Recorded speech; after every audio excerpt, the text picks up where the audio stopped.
That's nice.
Morning, everyone.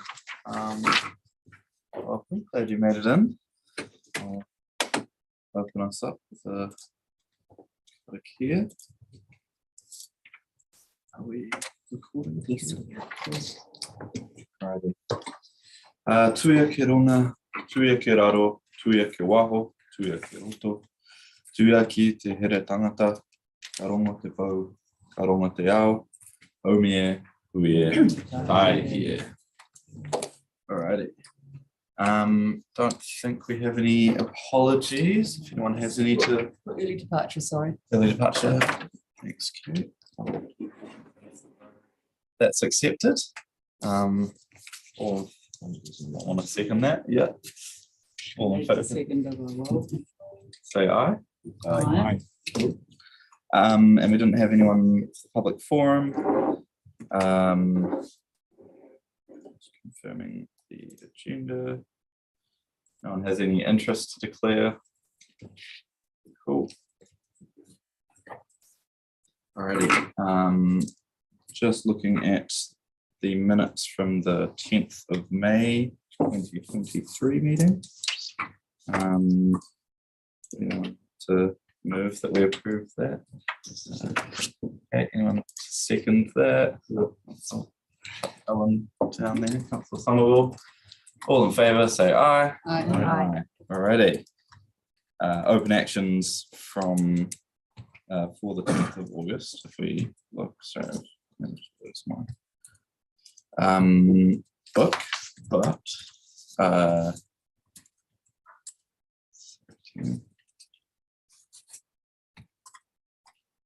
yeah, there's not much of note there, just regulatory group report. So that action Interesting. has been, we have provided additional details which the team will speak to in the regulatory update report. It's not a detailed standalone report on names. We've used the discussion at that meeting and provided more detail on those enforcement offences in line with the discussion around the table at the time. So that'll be discussed in 8.2. Yeah, so we'll get to that shortly. But the first matter for consideration, I am aware we do have an hour less, but we should be able to get through this all in time. Consent fee support. So that's authored by Alexandra King, and with Joanna Yes, there yeah. to So, speak to it potentially. yes, Alex will introduce the paper and then we'll take questions after that. Awesome. So this paper is about updating the committee on consent funding that was provided as a result of support councillors introduced as part of the long-term plan. It's a really exciting initiative, and the consents team have really enjoyed processing these environmental enhancement project consents. And the last financial year, we received really great applications for this. So I'm just happy to take questions from here. Does anyone have any questions for the team? Yeah, look, I think it's really showing that this has been a really good initiative, but I was just wondering on the Menehira Care Catchment Group proposals, why there was specifically three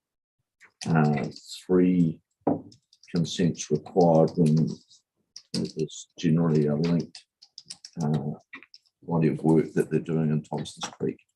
Yeah, so that project was actually 3 kind of stages, and there were separate areas that they were doing works in, and they applied for 3 separate consents over, I think it was over the year. So we were able to provide the funding for those separate kind of activities as it moved through the stages. Right. So in a general sense, taking that one aside, when groups or organisations are looking at doing a staged approach on something, is it possible and the cost of savings and cost of time, is it possible to link those sorts of consents into one consent? Yes, we can do that. In this case, I think because they were such separate projects and they could do one works and the time frame on that set of works was separate to the others, that's why they applied separately. Right. But it's kind of up to an applicant how they want to stage a project if it's going to take certain different timelines. Yeah, it was my understanding that project was going to be phased that way anyway, so our fund had no bearing on the stages. Yeah. Appreciate that. Yeah, good. Thank you. Any other questions, Councillor? And I might have wrong, the policy I think talks about it has to be a community benefit. And I'm just interested in understanding how we ensure there is a community benefit. And there's one here, which I think is a really exciting, interesting piece of work, which is PhD, which could be seen as a personal interest for the student. But what I'm interested in, how we ensure that the community gets to see that result as part of a community project. Yes, so when people apply for the funding, we have to go through and make sure that they do meet the policy. So they have to provide information as to how they will then, it will have community benefit. So for example, with the PhD one, they talked about how they would include the community and kind of the information they gathered through that process. And I think there's maybe something we can learn from how great these projects have gone is maybe we can put out more media around these projects having been granted and are happening. So I think there's something we could do there. No, that's great. I mean, it's it all looks good, but yeah, just making sure that contact. Yeah. Do we have any questions? Scott. Yeah. I mean, there's a lot of good news about this. You've got you're supporting 7 different projects. And you've expanded the whole budget, so that's all good. I think from my perspective, if there's a challenge, it's the fact that 60% of the fund has gone to Thompson's Creek. It's gone to one project in 3 phases. So next year, when Thompson Creeks don't come along every year, maybe I'm wrong on that. What are we going to do next year to just up the promotion and to endeavour to so the community does understand that that 50% is there? Yeah, so I think what you can look at is you can look at the 21 to 22 financial year where I think only around 13,000 was used. Yeah. I think there's a lot more community interest and community awareness of this, and part of our public inquiry service, which we talk about in the next paper, is allowing people to be aware of that. We've got information on the website, so we're really promoting it. So I think that's what we're going to continue to do, is to ensure that we actually want to use the money for these projects. I mean, one of the things I like about it is that, from a community perspective, instead of having all the angst around the consent, it actually turns into a positive experience. Thank you. Are there any questions online? Anyone?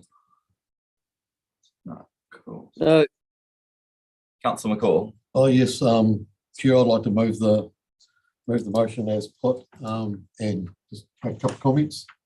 Sure thing. One, Do we have any other questions quickly before that? Do we have a seconder for that? Councillor Wilson. Alrighty.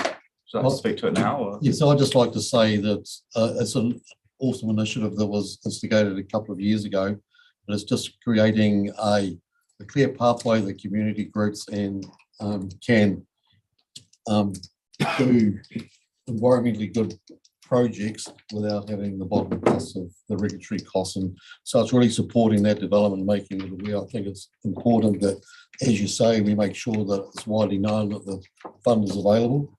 I also think it's appropriate that you leave the fund at 50,000 for now, because that's what is in the 3-year cycle. And as Councillor Scott says, it's not every year will be the same. Some years will be a lot of demand, other years will be not so much demand. So I think it's completely appropriate, and I really hope that it's something that will be taken forward in their future planning as well. So fully supported. Well done.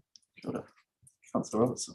Just wanted to say how fantastic it is to see the diversity of projects that have been picked up here as well. And I think that there will be a growing trend year on year, to be honest, in terms of uptake of this, right from, as we've had pointed out, works around a PhD, a sign that needed put up around possum control, right through to creation of wetlands, etc. So there's a lot of scope for things that need consents that do good out there, and just really fantastic to see that we're getting the full range of them actually applying. Fantastic. Cool. Do we have anyone else wishing to speak and debate? Or should we go to a vote? Alrighty. Probably just from me, Gretchen, as I chair the Peninsula Biodiversity Group, who will potentially be an applicant to the fund, have to declare a conflict and will not participate in this.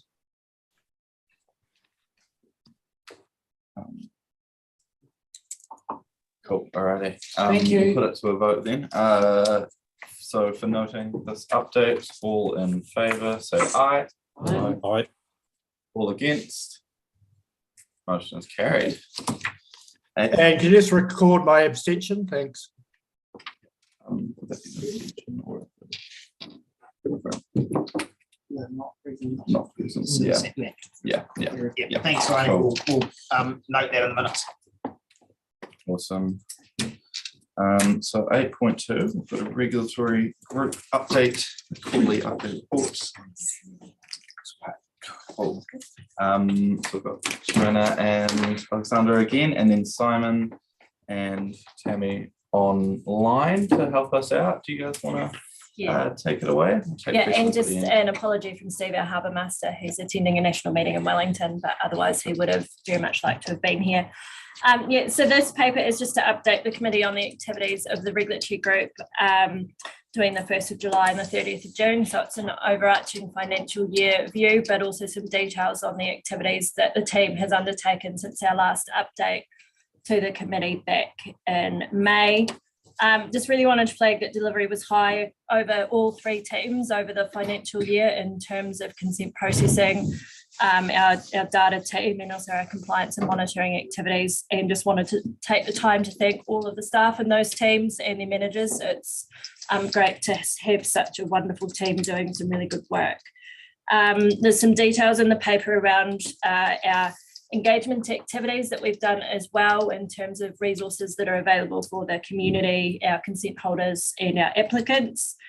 There's also some new graphs at the back of the report which touches on the request that was made at the last committee meeting around compliance action taken and the parties and also the areas. We're also looking in this new batch of reporting, so from now on, about how we display those charts at the back. So that might be the last time you see them in exactly that format.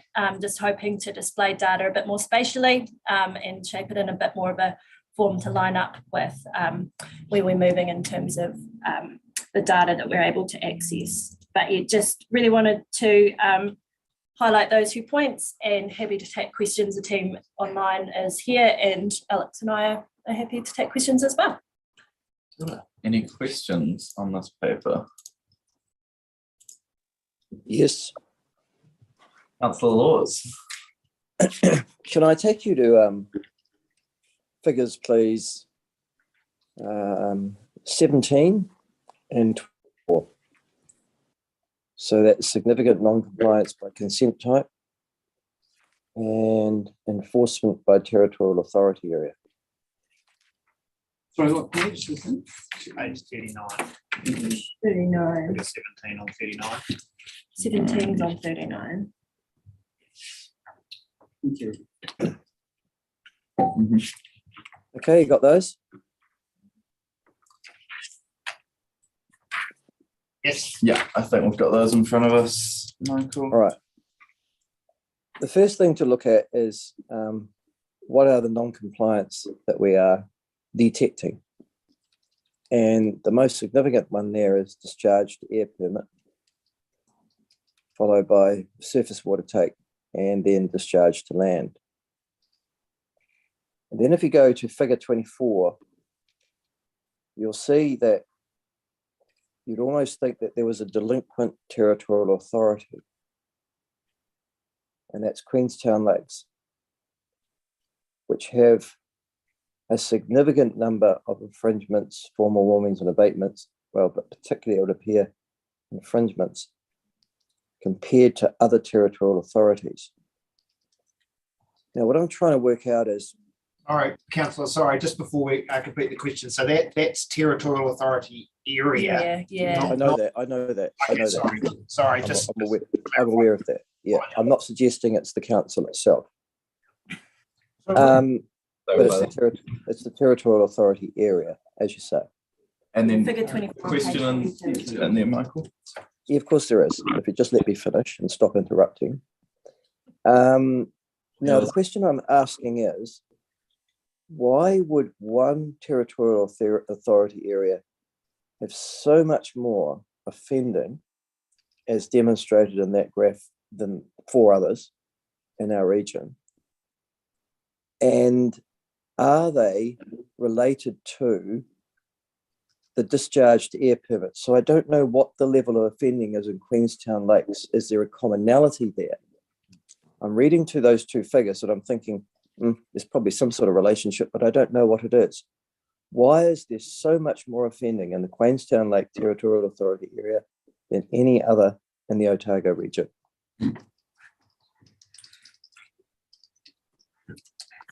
Hi, what I would say is that it's not a direct correlation between those two figures that you're seeing.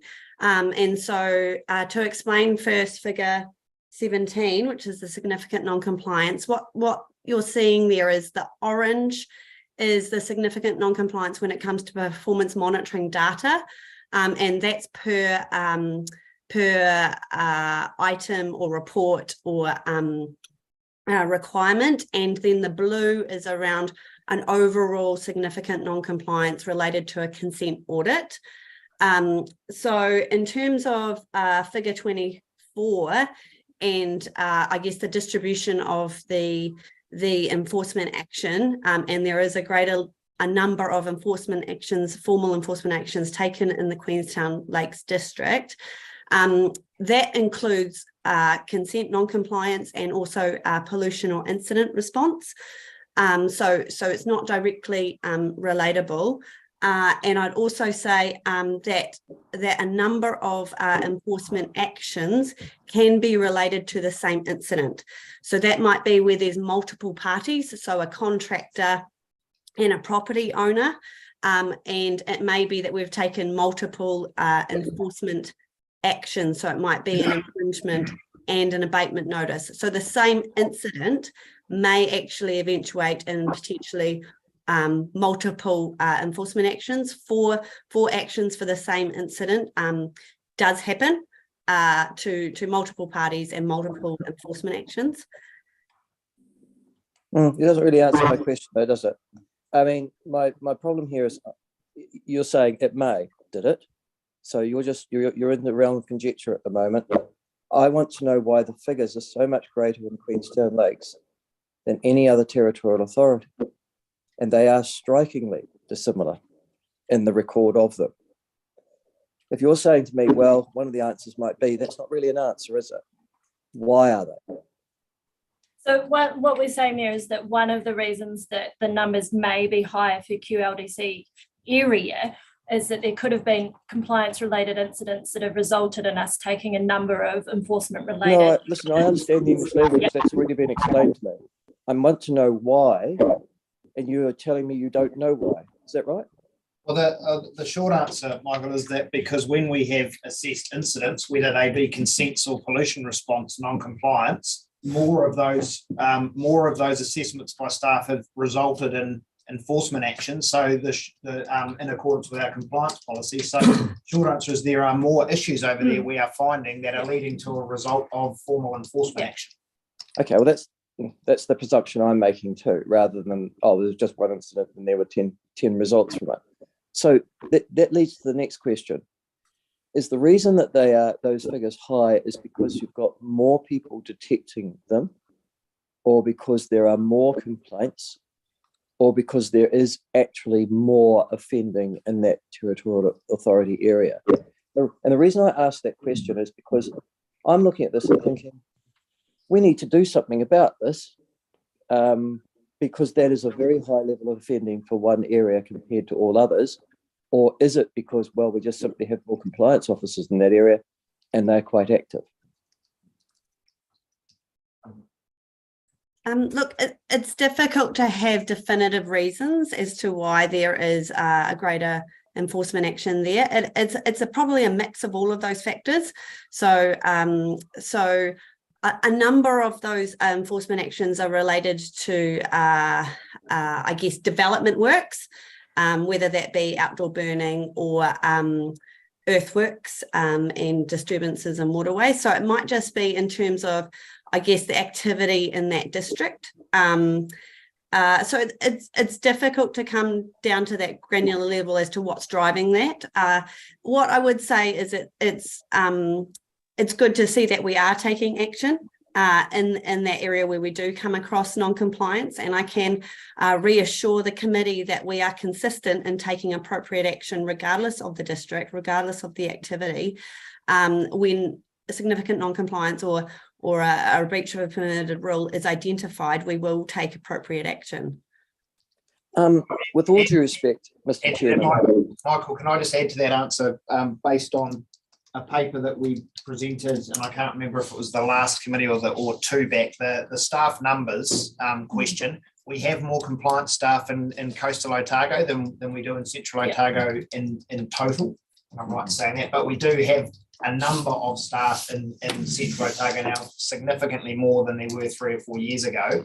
We have, in my view, a community who are more attuned to environmental degradation, particularly in the freshwater space. So we do get a lot of correspondence from the community there, concerned particularly about the impacts of large-scale residential development on freshwater.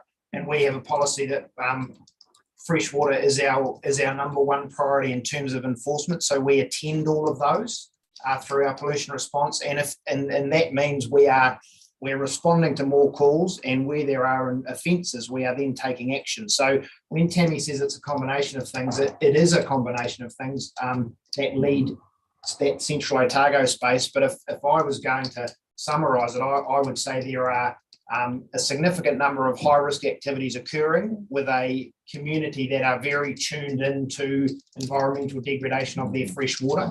And we have a team up there now who are resourced to respond to those, and a policy that allows us to take appropriate action. thank you. I think that was the answer I was after. Thank you, Richard. Councillor Malcolm. Look, we're just probably going further to that because this does seem as an outlier, and I do appreciate the explanation. Is it possible, and within the bounds of privacy and the likes, and we've got a very good explanation on page 26, or we're not putting names and the likes with it. So is it possible, that being an outlier, that certainly the ward councillors or the constituent councillors could actually get a breakdown of what those are, and being that those 30 odd infringements could actually be related to only 3 or 4 sites if we've got multiple people being infringed on a particular site. It would be that would then give them a picture.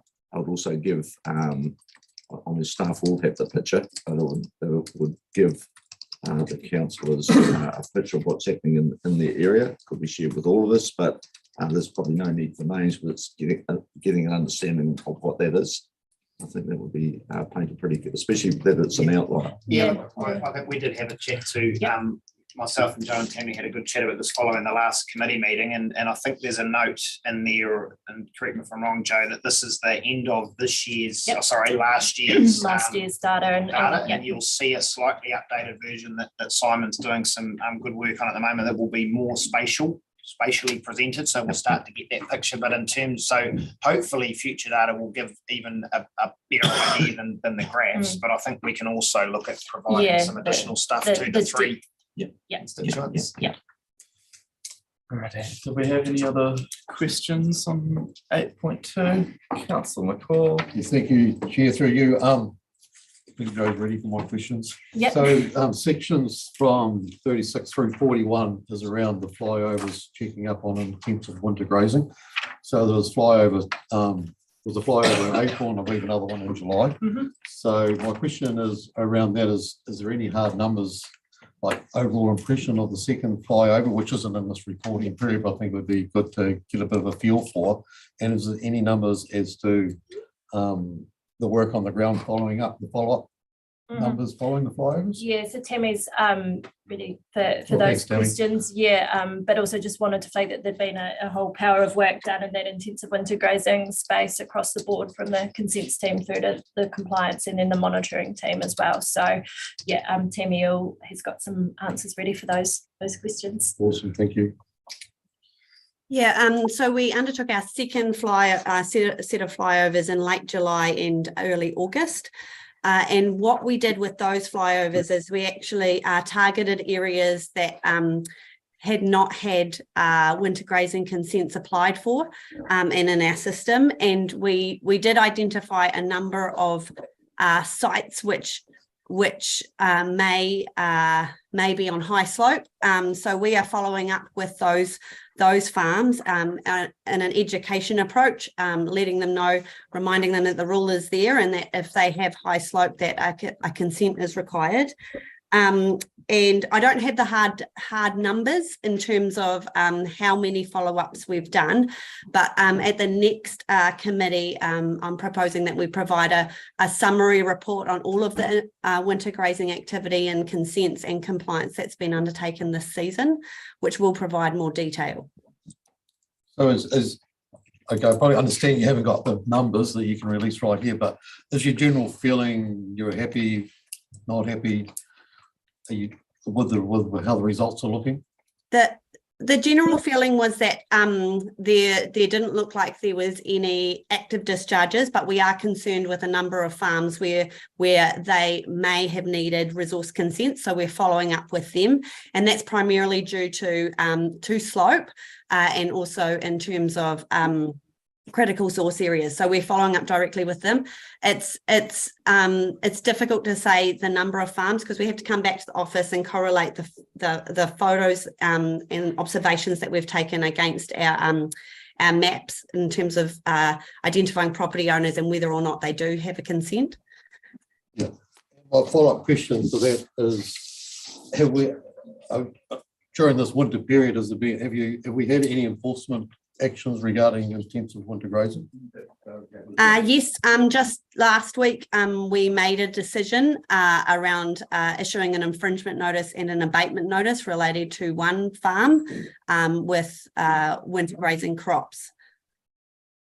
And we've still got a couple of cases that are under investigation, and so we're considering what action might be appropriate for those farms. So I would imagine you'd be like to have 3 farmers sort of like on the radar would be a pretty good result overall. Yes, overall, I guess the key message is overall there's really good compliance across the farming sector in relation to those winter grazing rules. We've spent many years working with industry groups and farmers and engaging with them, and their practice has stepped up even before the requirement for consents kicked in this year. So yeah, we're really positive that across the board, there's really good practices out there, and there are a few outliers, and we will take appropriate action when we come across those farms. Yeah, thank you very much. I think just a couple of comments of that's all right. I think it's an awesome report, and I congratulate you on the good work that's being done. And I also would like to mention that we're doing all this work and while maintaining a relationship with the people on the ground, with the communities, which is really awesome. And so everybody's buying into it. A couple of things for me, like there's been a 50% increase in activity in this space over the period. And in the consenting area, we've been doing our consents ourselves, only 6% consultants involved in assessing consents, which is really awesome. So we're taking ownership and making it happen. And the other one that two more things. One was 3,109 inquiries. So that's a big number, but I decided that's actually a really good number because we're getting people engaged and ringing up and finding out. So I think that's like, I see that as a plus. And also, while I was reading the note, I found a resource called the Farmers Hub in our website, and it's awesome. So I just wish I knew it was there earlier. Thank you, Councillor McCall, for those comments. We will go to Councillor Scott for a question, and then I'll ask for any final questions before we go to Councillor Laws for a final question. Cool.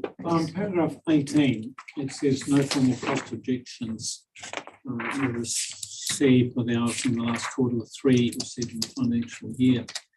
And they've been resolved. So that sounds really good. So the question is just how those processes operate. If somebody does have an objection, does it go to an independent group? Previously, there was this council governance group when the various steps weren't resolved. I don't think, well, from experience, that doesn't happen now. So it must mean that your system is really, really good, or there's a ceiling in there somewhere. Yeah, so we get questions about costs and we take the time to respond to those. If we can't resolve those concerns, then yes, it will go through a formal cost objection process. It's set under the RMA. The ones we've had have been related to deemed permits. So there was that previous decision around the table that councillors wouldn't be involved in any decisions on those because of the work program. But if there had been any that had come through not relating to those, that needed to be decided by a decision maker, then that would come through our process, which could lead to a councillor as an Okay. independent decision maker making that decision. Okay, So so the it's still an pathway is still option. absolutely there. It's just been the nature of the type that has come through for those. The team has put a lot of effort into providing updates on cost to customers and also trying to be as cost efficient with the processing as well of those. Yeah. So in terms of, the statement that the three have been resolved, so how do you determine that? The actual applicant actually says they're happy? Yeah, so often it'll be questions about why certain costs are, why they are, and it's that background information. A lot of them have been through multiple stages of a process, especially if we've had plan changes and things going on. And if not, then we can look at the cost and decide if they are actual or reasonable, which is the key legal test for those. And where appropriate, we can look at, and that's under staff delegation, looking at what that cost may lie at. So that's a really good process. Understandably, people want to know what costs are and flag those concerns, and we possibly try and collaborate to come to a good outcome with those. Yeah, I mean, historically, one particular point of angst was when an applicant felt that consultant costs were, being used too much, et cetera, and Lloyd has pointed out that that's now down to 6% of your overall. Yeah, of the processing, yes. Yes. Yeah, and So that's also, cool. yeah. So that in itself will minimise. Yeah. Thank you Yeah. very much. Do we have any other questions around the table before I give the final question to Councillor Laws? No? All right, floor is yours, Michael. The biggest complaint that I get from and have routinely had over the last 7 years from constituents relates to the pollution hotline and the response to it. Can I refer you to paragraph 45 of this report? Now, you'll see from that, and I'm interested because I think we need to do a review of the pollution hotline, whether it's effective or not, including the comms around it. But you'll see in that paragraph that there's 364 water pollution complaints, 263 for outdoor burning, 159 for odour. And the problem, of course, with the pollution hotline is that it rings into, it's the Dunedin office, isn't it? And then they contact whoever the compliance officer, I guess, is, or compliance officers or manager in that particular region, who might at any one time be doing something else, whether it's a dairy inspection or something else. And so they don't necessarily get to see the particular issue at the particular time that it's being reported. Do we have a, so I'm interested in that. I'm interested in the sort of closure rate. It's a complaint mechanism. So do we actually have the ability to go, we responded to that within 24 hours, we responded to that within 48 hours, we didn't respond to that at all? And I think I need those figures to be able to be assured. The hotline received roughly 5 to 6 complaints a day during this period, during a working day. So Monday to Friday, 5 days out of 7, roughly 5 or 6 complaints. So there's a lot of complaints coming in. What I need to know is how effectively we're dealing with that. I can't look at this report and make that assessment or necessarily provide my constituents with the degree of assurance that I'm sure that they're looking for. So I'll go first and I'll let Tammy speak to the specifics of how we handle those calls, but we do have dedicated staff across the region for pollution incidents and that hotline. So yeah, I'll just assure that there is a resource there, and I'll let Tammy speak to how those calls are then handled and the processes that we have in place with that. But I'll just pass over to Tammy for the specifics. Thanks, Jo. Yeah, we do. We have a dedicated incident responder based in Wanaka and a senior investigator based in Cromwell. And in terms of Dunedin, we've got 2 based in Dunedin, incident responders, as well as a senior investigator. What I would say is that water pollution is a high priority response for us in our policies. So if those particular officers were already out on site on another matter, then we also have the ability to draw in our compliance officers. That may mean that they need to drop that planned audit inspection or dairy inspection, but all calls are triaged, and if we determine that it is really high risk, going into water, the type of contaminant, those sorts of things, then we will pull staff so that we are responding. In terms of your query around, I guess, the timeframes by which we respond, there is a 30-minute response time required from when we initially get a call. So a call goes to the ORC call centre during the working days, and then there's an after hours call centre, and then that gets sent on to our team. So we will follow up and give them a call to gain additional information and ask, I guess, specific questions relevant to the complaint, and then we'll assess what is the appropriate response. Get staff out there. It might be a desktop assessment, but certainly when it comes to any water pollution incidents, it is something that we will respond to that day if it is happening at the time, because also some of these complaints are after the fact. It might be a few hours that someone gets the opportunity to call us, and the discharge may have ceased. But we are looking at how we can, I guess, monitor those response times in terms of closure rates. So how long does it take from an incident or a complaint being registered with us to when that incident is closed? But that we're working in our systems how we can do that efficiently, and to provide that additional information. Okay, Mr. Chairman, and also this is to Richard, Chief Executive.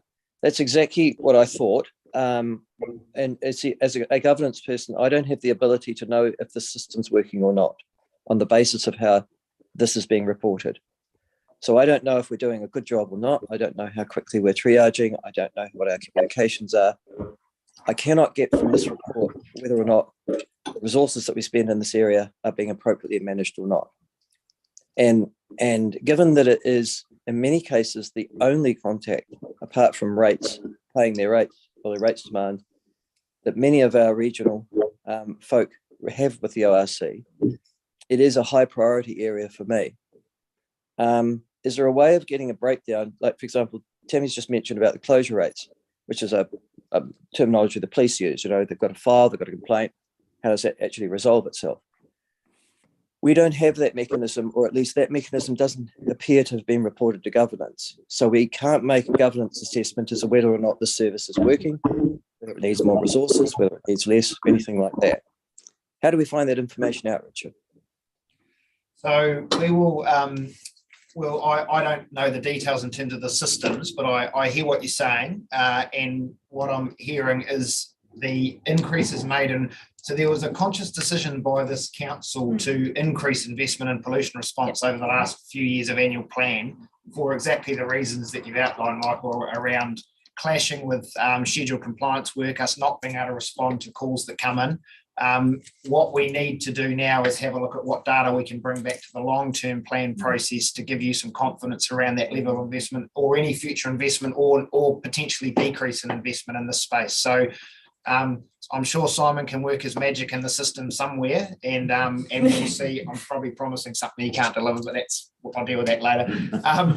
We'll see what we can bring back to better inform those conversations. I'm incredibly happy with and I know this won't satisfy Mike because it's not data based, and I acknowledge that, but I'm very happy with the work that our pollution response team does. And actually, I think the council table itself should be really proud of the fact you've stuck with funding of a 24/7 pollution hotline, because not every regional council has. Some have dropped it as a cost saving measure and just won't respond to complaints.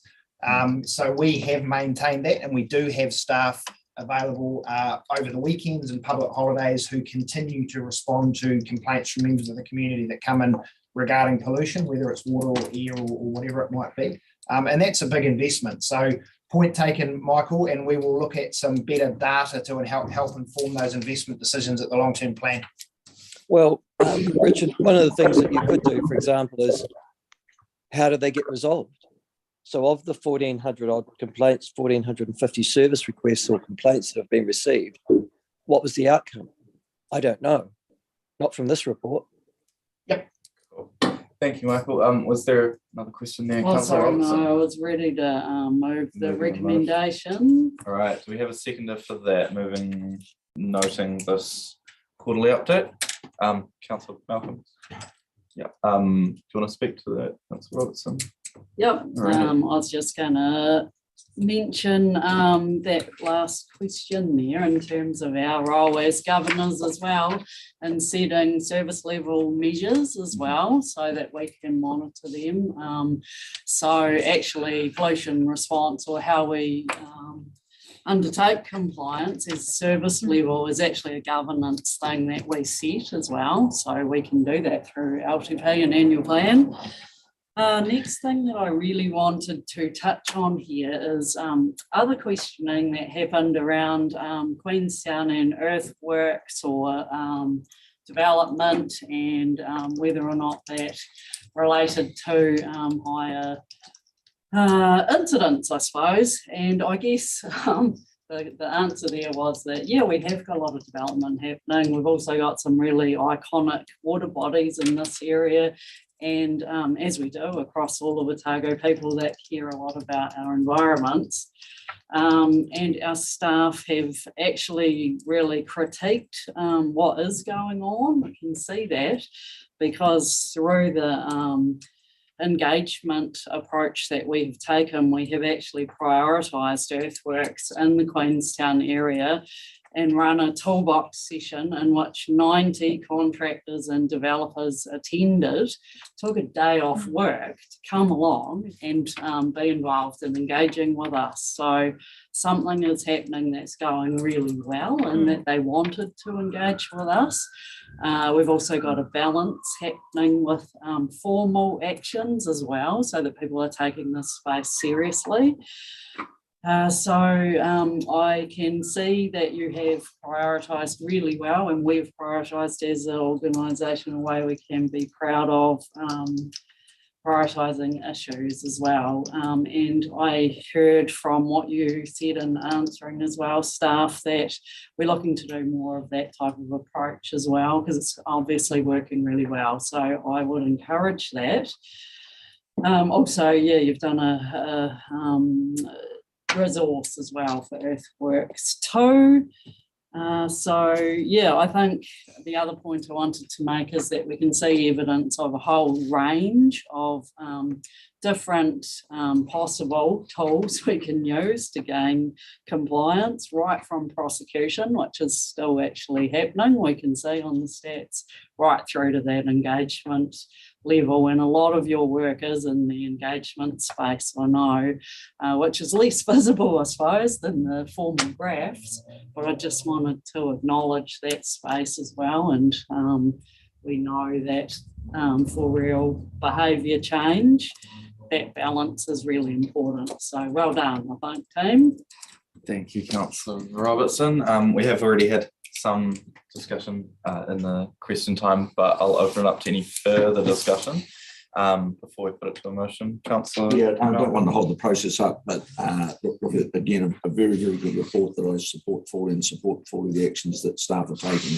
But just backing up Councillor Laws's observations, is it's absolutely critical for us to continue to improve our data and the type of data that we're receiving back as governors to ensure that we are making the correct investments, showing the worth of those investments, but also, most importantly, that we're actually supporting our staff by making the right investments. So we actually need the figures that we can to make those decisions. So nothing wrong with the figures you're giving. It's just the odd few of them that we need to make the best investment for our staff and for our ratepayers. We just need to tweak a few of those. So very, very good actions, and it's great to see things happening out in the field. Thank you. Thank you. Does anyone else want to speak to this motion? I just want to speak to the motion, if I might. Oh, yeah, I was going to check if that hand was a continuous one or a new one. Perfect. Councillor Laws, floor is yours. Yeah, I don't want to let this one go. Figures 21 and 22 around service requests and the pollution hotline don't provide us with sufficient confidence in whether or not we are doing our job and doing it effectively. The Chief Executive has assured us that there will be more work done prior to the long-term plan.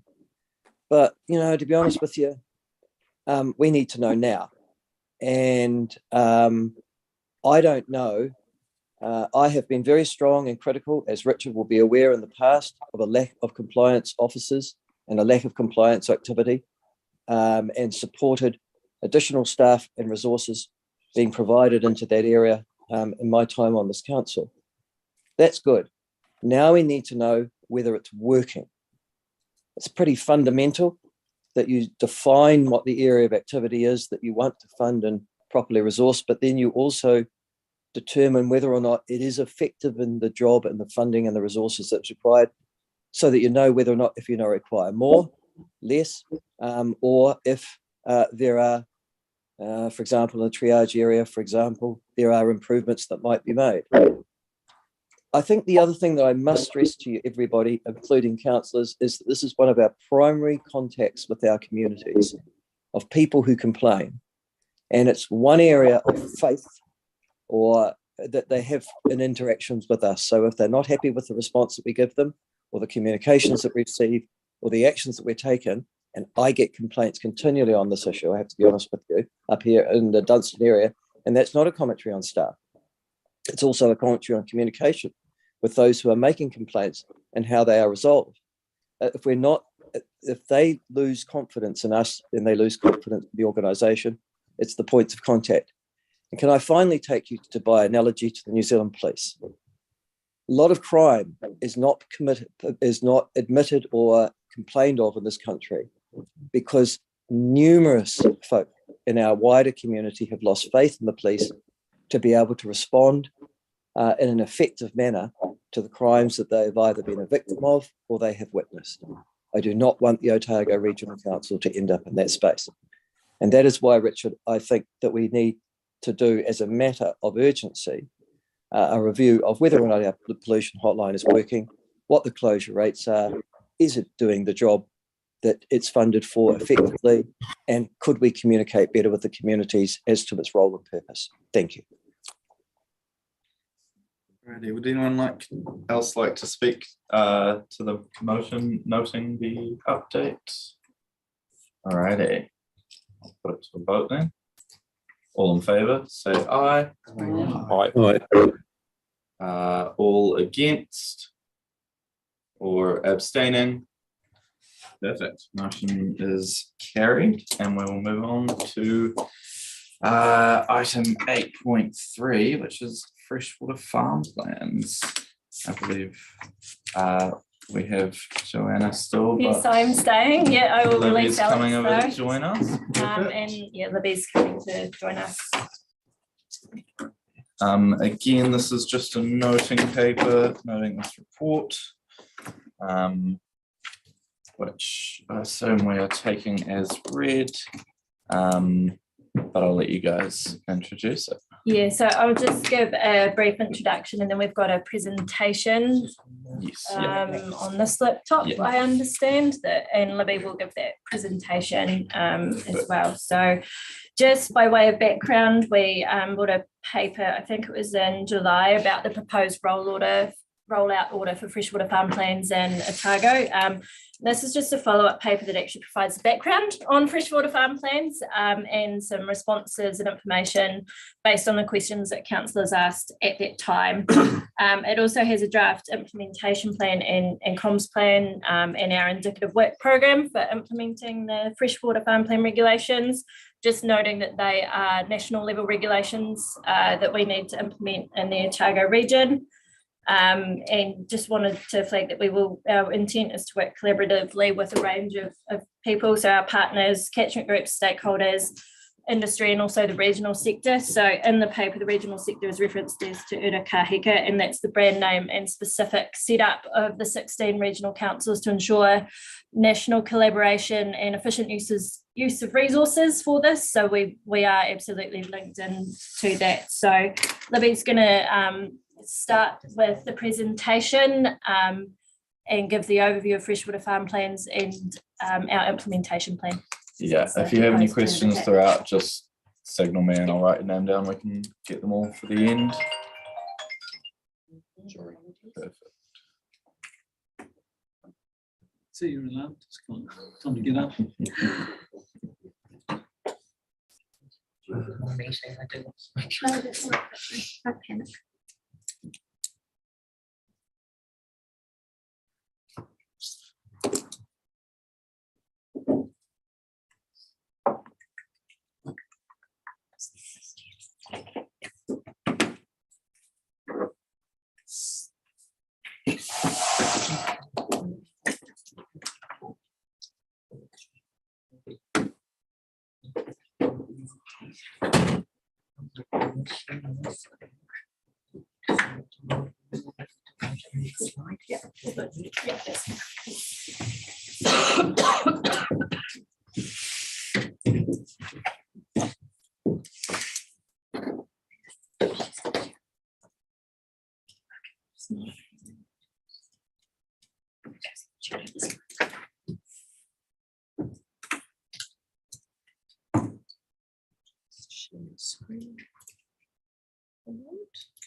Starting. Just wondering If you, perfect. All right. Thank you. Can you guys all see that online? Just Yes, thank you.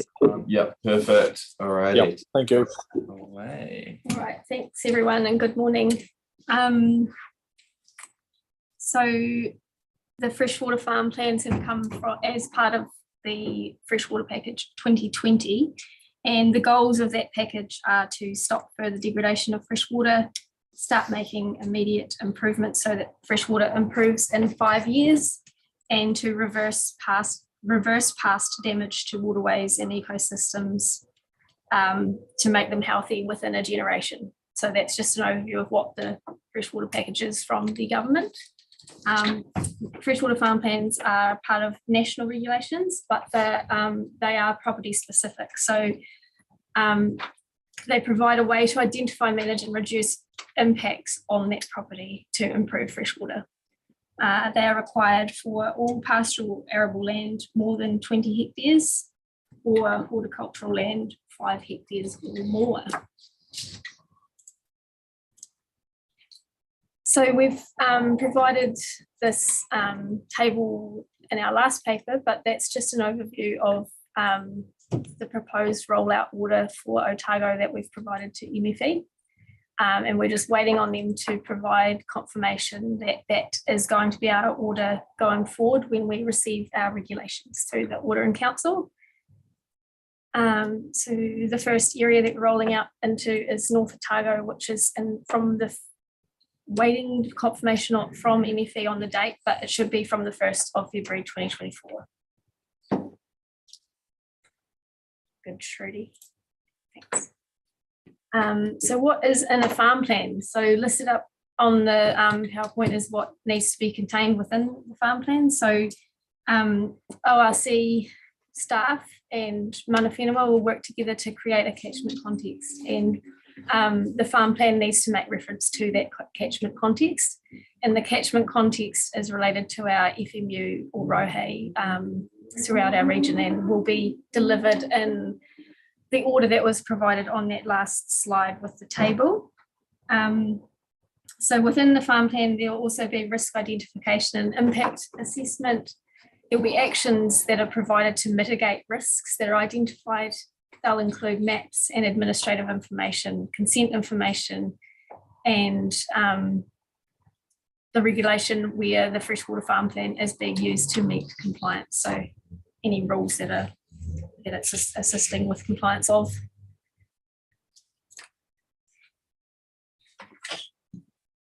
So this is a slide from MFE, which is the freshwater farm plan system overview.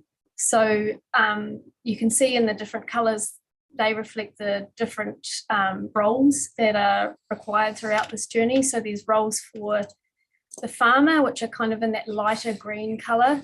There's roles for the regional council, which are dark blue, and then there's the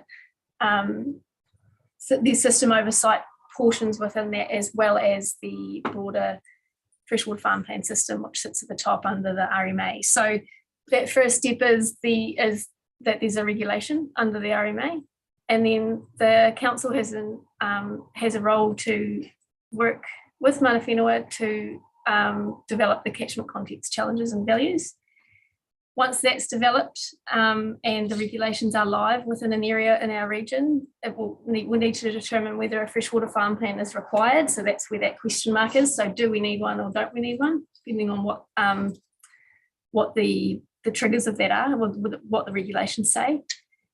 And then the development of the freshwater farm plan, engaging the certifier, certification of the farm plan, and then the auditing of that are all parts that are going to be externally. So it's a different way of working for ORC. This hasn't been, or for regional councils and unitary councils, this hasn't been done before, where we kind of outsource a bit of compliance.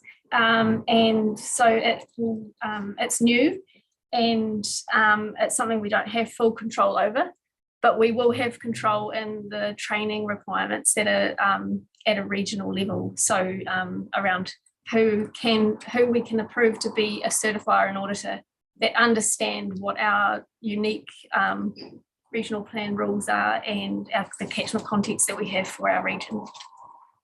And then at the bottom, we've also got our regional council compliance monitoring and enforcement that we will undertake as an organisation if required. So that would be if there are farms that haven't got their certified farm plan within a certain time, or if there's farms that aren't complying with the actions of their farm plan, and the auditor has identified that there is something that hasn't been achieved and should have been achieved. So we can move on, I think. So what are the benefits of farm plans? They provide a record of past, present and future environmental actions and collate that into one place, which is wonderful. They can support the development of an integrated farm plan. They link a property's farm to the community or the catchment group priorities. They inform can inform future regional plans. They may provide assurances to suppliers and customers. They may eliminate the need for some resource consents, and they can list existing resource consents and conditions so that that's all located in one place and easy to use. So thank you. No, that's good. You can go on. So what does ORC need to do? We, as I discussed briefly before, we need to provide the catchment context challenges and values, and we will do that in partnership with mana whenua. That information is based on existing information. The second thing we need to do is we need to develop our regional specific training for our auditors and certifiers within our region. And then we need to provide a list of those on our website so that then farmers can choose from that list who they would like to be their certifier or auditor. There will also, just to touch on, this isn't a council role, but all of the certifiers and auditors will also be nationally approved. So the second stage, once they're nationally approved, is for us to have our regional approved certifiers and auditors. We also need to develop a compliance monitoring enforcement strategy, and that we will be working with the sector, the regional council sector, to ensure that we align on what our CME strategy looks like. And then we also have to support the implementation of freshwater farm plans, because if we don't, then the system will not work. So catchment challenges, context and values, otherwise known as CCCV, and you'll probably hear that a few times, but that's what that means. And it has changed a couple of times. So It is CCCV now.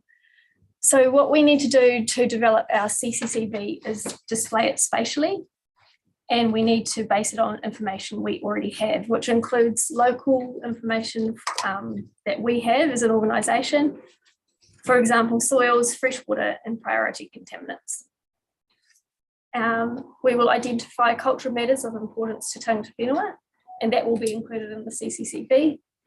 And freshwater objectives and policies and planning documents will also be linked into the CCCV. Certifiers and certification. So there's regulations set up and there's requirements that need to be met. So, and I talked about this just before, so probably don't need to go into too much more. There's 2 steps of training for certifiers. They undertake the national level training, which is run by Shore Quality. And then there's a region-specific training, which we design, and we need to decide how we're going to run that, whether that's through Shore Quality or another training provider. And so what will certifiers do? They will undertake a desktop assessment, and then they'll do an on-farm visit. They'll write an assessment report, and then they'll notify council of certification. And just to be clear, the farmers get to select who their certifier is. We don't have any input into who is selected as their certifier, other than ensuring that they are certified for in our region-wide training. Libby, can I just ask? We'll just wait till the end for questions. And so auditors is the next stage for the freshwater farm plan system.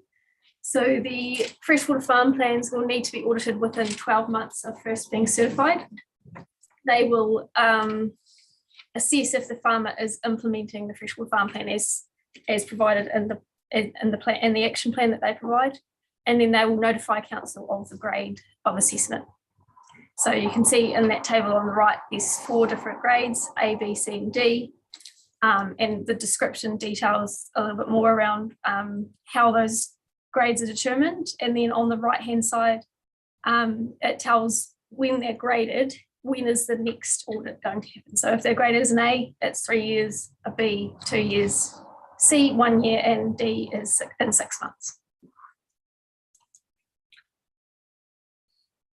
So the links to the existing legislation, so it links to the NPSFM, and freshwater farm plans are a vehicle to give effect to the NPSFM. And also the national environmental standards for freshwater. So there's a pathway to confirm if permitted activities are able to be covered, they are able to be covered through a freshwater farm plan, or they can also determine if a consent is required or not, and we'll have input into which through our land and water plan as to where that sits.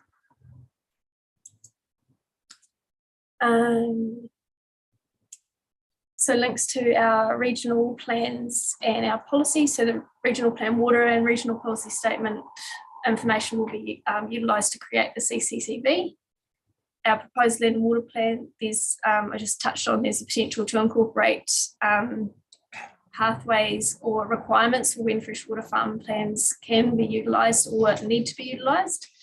And through our integrated catchment management work, we will incorporate that information into CCCV when we have it available. And we're aiming to align the, and based on our paper that we took up yesterday around ICM, we're aiming to align our ICM rollout with freshwater farm plan rollout where we can, but that's not always possible. For example, for North Otago, because we haven't done our ICM work there, so that information will come at a later date into that CCCV. So the approach to implementation, a draft implementation plan has been prepared and is attached to the paper. We've got an internal working group up and running, and that includes a variety of council teams involved, as well as Aikaha and Te Ao Marama. At the moment, we're focusing on North Otago because they are our first FMU to go live. But there's also awareness that we'll be doing for the rest of Otago around when their rollout will be, if they've got questions, we'll be supporting them and farmers and growers to understand what that means for them. And the principles to our implementation are that it's a collaborative approach and that relationships are essential. And we want to provide clarity on the actions that are required to implement freshwater farm plans in Otago. So those are the key things for us around this, the implementation plan that's been designed. So within the implementation plan, there's some actions for us as an organisation, and we acknowledge that there's a number of groups for us to work with and communicate with, such as rural professionals, industry groups, stakeholders, catchment groups, rural bankers and agents. So we'll be undertaking, one of our first steps will be undertaking some stakeholder mapping to determine where on the spectrum those stakeholders sit, whether we inform them or whether we collaborate or partner with them on that spectrum. So that will be our first piece of work that will be undertaken to implement the implementation plan. There will be drop-in sessions held. We'll be supporting and running one-on-one farm sessions where requested. And we will be holding or joining webinars or meetings set up by other groups using social media. And we'll have meetings to explain freshwater farm plans and what they include. And we have commenced some of this already with Councillor Malcolm in the North Otago area. So I've just told you what my first part there is. We've met with North Otago catchment groups and irrigation companies and have had the support of Councillor Malcolm at those. We've had an industry group briefing on freshwater farm plans. We've attended a Hort New Zealand meeting in Alexandra so that growers are aware of freshwater farm plans and what that means for them. That was requested by them for us to attend. And we have ongoing, as Joe said at the start, we have ongoing connection with Te Uru Kahika and other regional councils so that we are being collaborative and that there's consistency and efficiency on the implementation of freshwater farm plans. We've also developed, kindly our comms team are sitting in the corner, they've assisted us in developing a communications plan, and the goals of that plan are to educate farmers and growers about what a freshwater farm plan is and to ensure that they feel supported through this process, provide information relating to this new regulation in an easy to understand format, have a farming and growing community that are actively engaged with ORC and accept assistance to complete their freshwater farm plans. That our community, or that we are seeing positive engagement when attending workshops online, good numbers showing up to our events and positively engaging with our audiences, and that we see implementations of the actions identified in freshwater farm plans following their submission, certification and auditing. So there is a very brief overview of the paper, and hopefully it was slightly more engaging than just reading it. But yeah, happy to take questions from whoever might have them. Yeah, Richard's just going to make a comment and then I will go to Lloyd and then Councillor Laws. So, Richard. So just I'm sure there's a number of questions, which is great because it's I guess I just make the point, this is a significant shift in the regulatory landscape for farming and not just Otago, nationally. And there is a whole lot of work required for us to do this and do it well. So it's a large program and we're just in its infancy at the moment. And it's been great having some positive conversations in North Otago. We will need to keep working on this and keep reporting this back through this committee to keep you all updated on the progress that's being made as the regulations turn on in different parts of our region. But I guess, you know, the staff are working really hard on this because we acknowledge that it is a big deal and we have to do it well. We've built some good relationships through recent work around intensive winter grazing with our industry groups and a number of farming communities, but this is on another level again, and we're going to have to work hard and use those relationships because it's not something that we are in total control of as a national program. And it's something we're going to have to use our relationships and leverage off the resources and expertise that other groups in Otago have got if we're going to do it well. So that's, I guess, just a bit of scene setting from me, but I'm sure there's plenty of questions for the team on this one. Alrighty. I'm gonna jump in there first with one because I may as well. I was wondering, in the freshwater farm sort of process, a lot of it's talking about RMA compliance. How smooth is the transition, do you imagine, from RMA compliance to NBA compliance, or whatever the equivalent would be? Yes, so there's provisions that are set up to help with the transfer from RMA to the NBA, and some of those compliance tools being available from the date that the new system comes into Royal Assent, but also recognising that the tools that exist under the RMA are the ones that we will also still be able to use, and that reflects, and it'll slot into our existing compliance strategy and approach, and that will come through the committee as well as part of updates to that. So yeah, there's a need to have the specific strategy, but then also included into our compliance documents and feed it back through the committee. Yeah. Perfect. All right, Councillor McCall. I'm probably happy to sit. My questions are probably more at farmer level detail. So I'll probably just deal with that afterwards. Sure thing. I've got, Right. later on, I might come in with one. Okay. I've got one at the end in the communications. Yep. All right, we'll go to Councillor Laws then. Thank you. Gosh, what a thought exercise this is going to be, eh? All right, let's start with this. When you talk about identifying, or mana whenua will identify cultural matters of importance to tangata whenua, does that mean they'll identify issues on private land as well as on public land? So when they identify areas that are of cultural value to them, will that include on privately owned farmland? Yeah, it might. I'm not too sure of what the land ownership status will be of those, but there is a potential for that. So my understanding is it includes the following information without limitation in relation to the local area. So they will, and my expectation is that will include all areas, cultural matters of importance, including freshwater or areas that may be located on private land. Okay, so does that mean that mana whenua or tangata whenua, whatever, local iwi, they're going to in actual fact say there's a template for Otago, or they'll go to each FMU first? For example, they'll go to North Otago and say, right, all of these areas in this region, and we're going to identify which way they are of cultural significance, and sort of give you a map or a series of grid references or something to say this is where they are? We haven't gone into that level of detail about how that will happen, but the catchment context will be specific to each area. So there will be a different one for North Otago with different values identified by tangata whenua for that area.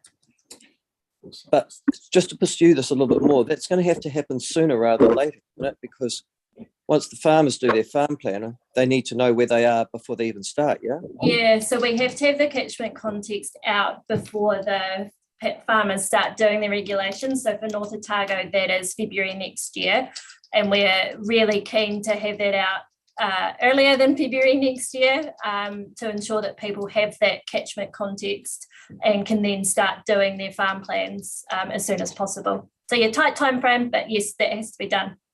All right. A second question. How many certifiers and auditors will you require for Otago? We're unsure at the moment how many we'll need. It'll depend on a few things, but a key thing will be if a company or a person decides to become a certifier, if they do that full time or if they do other work as well. So I guess it'll depend on how the market is driven. And like I explained in that presentation, it's something that sits outside of our control, because we don't have ownership of the certification and auditing process. So we're unsure how many we will need. In that table, which was on slide number 2 or 3, it might have been 2, is the anticipated number of farms that we think will need freshwater farm plans. So that helps give us a guide on what we might need. But, and I didn't talk about this in the presentation, but when the regulations go live on the 1st of February for North Otago, those farmers have got 18 months to provide a certified farm plan. So we're not expecting that we get the 756 on day one saying we want you to certify a farm plan. It's more likely that we will have a pulse near the end, I think, near the end of the 18 months rather than the other way around. But that will give us more time to ensure that we've got the resources available for our communities to make sure that they comply. And this is where it's really important for us to be engaged in the national level conversations to Te Urahika and also with MFE to ensure that there are a good number of people going through that national level certification training and audit training. And that's where there is work for MFE and those and Assure Quality to ensure that they are getting people interested and through that training program. And then our responsibility is to ensure that they are then trained in the Otago context. Okay, so are we paying anything to do with the employment and conduct of the certifiers and auditors at all? No. That's all goes to the farmer, does it? Yeah, so we have to provide the training program for the certifiers and auditors to do, but any cost to employ a certifier or an auditor is from the farmer. So that's all separate to council. I can see a bit of a problem there immediately if the farmers select a certifier. Aren't some certifiers going to become log jammed with requests? Yeah, there is a potential for that. So like I said, a lot of this is sitting outside to council and that's the way the system's been set up. I think our role is making sure we're having conversations with industry and groups so that they are aware of this regulation and may become interested in being certifiers and auditors. But yes, if we don't get enough, or there are some that are really popular or in a certain area, there is a potential for them to be very busy. And finally, on cost, what are the additional costs and have they already been budgeted for these farm plans, their operation and the ORC's involvement in them? So in terms of ORC costs, we've got one FTE budgeted in this financial year for this work specific to freshwater farm plans. The rest is we're trying to do it within our existing work programs. There will be discussion through the long-term plan about what role we as an organisation want to take in farm plans moving forward. And that will reflect the rollout order as it goes through Otago. In terms of other costs, they are for the farmer in terms of engaging the certifier and then the auditor. And have you estimated finally what the cost will be per farm, roughly on an average for farm plans to the farmer from completing this? No, we haven't, and we don't have that information yet. And just also wanted to flag there is a cost for a bridging system to ensure that we are getting the information on these farm plans. But no, in terms of what the cost will be to the farmer, that'll be a commercial decision for the certifier and the auditor to undertake, and we don't have any control over that. It went live in Southland and Waikato on the 1st of August. So all regional councils are interested to see how those early farm plans that go through those systems play out, because that will start to give us some information on those questions you're asking, Michael, around costs. Okay, thank you. Alrighty, I'm going to go to Councillor Scott next. Cool. I've got 2 or 3 questions. The first one is just regarding, is a farm plan required? I just a freshwater farm plan required. I'd assume that all farms would have to do a freshwater farm plan. But maybe I was naive. I look at the numbers that you've got, the anticipated number of farms, it adds up to 3,500. Yeah, so if you could just talk us through that process and the implications. Yes, so freshwater farm plans are required for all pastoral arable land more than 20 hectares Okay. and for horticultural land 5 hectares or more. Okay, so it is all farms essentially. You know, I mean, if you assume that farms are greater than 20 hectares. Essentially, yep. Yeah, okay, so that was a bit of a curveball. So generally all farms will have a great, that meet that criteria. Yep. Okay, so that's fine. My second, through the chair, my second question is duplication. are we avoiding duplication as much as we can? Or I'm sure I heard on the radio the other day, somebody challenging, the council was wanting freshwater farm plans and then they got to do a farm plan for Fonterra. Are we going to get this backlash, or have we worked our way through that as well as we can? So that's a really good question, and is it will be of concern to our farmers and growers. And so our role is to connect with our industry, the industry bodies across our region, and they will be connecting as well with MFE around what, and they already have. I know that some of the organisations that create integrated farm plans or farm plans without the freshwater specific part have asked MFE to review their existing plans and give them some feedback about where they sit and how much more work needs to be done to ensure that they have the information to comply with the regulations. And majority of those that I've spoken with have said that they're pretty much there. There's not too much more work that they need to do to get their existing plans up to the level that the regulations require. So we're very conscious of ensuring that this is easy for people. They don't need to go and do a completely separate plan. And we will be working with those industry bodies to support them to have a freshwater section or something within their plan that reflects what the regulations say, so that there only needs to be one. Yeah, I mean, that would be my hope, without knowing much about it, that it becomes a chapter of the overall farm plan.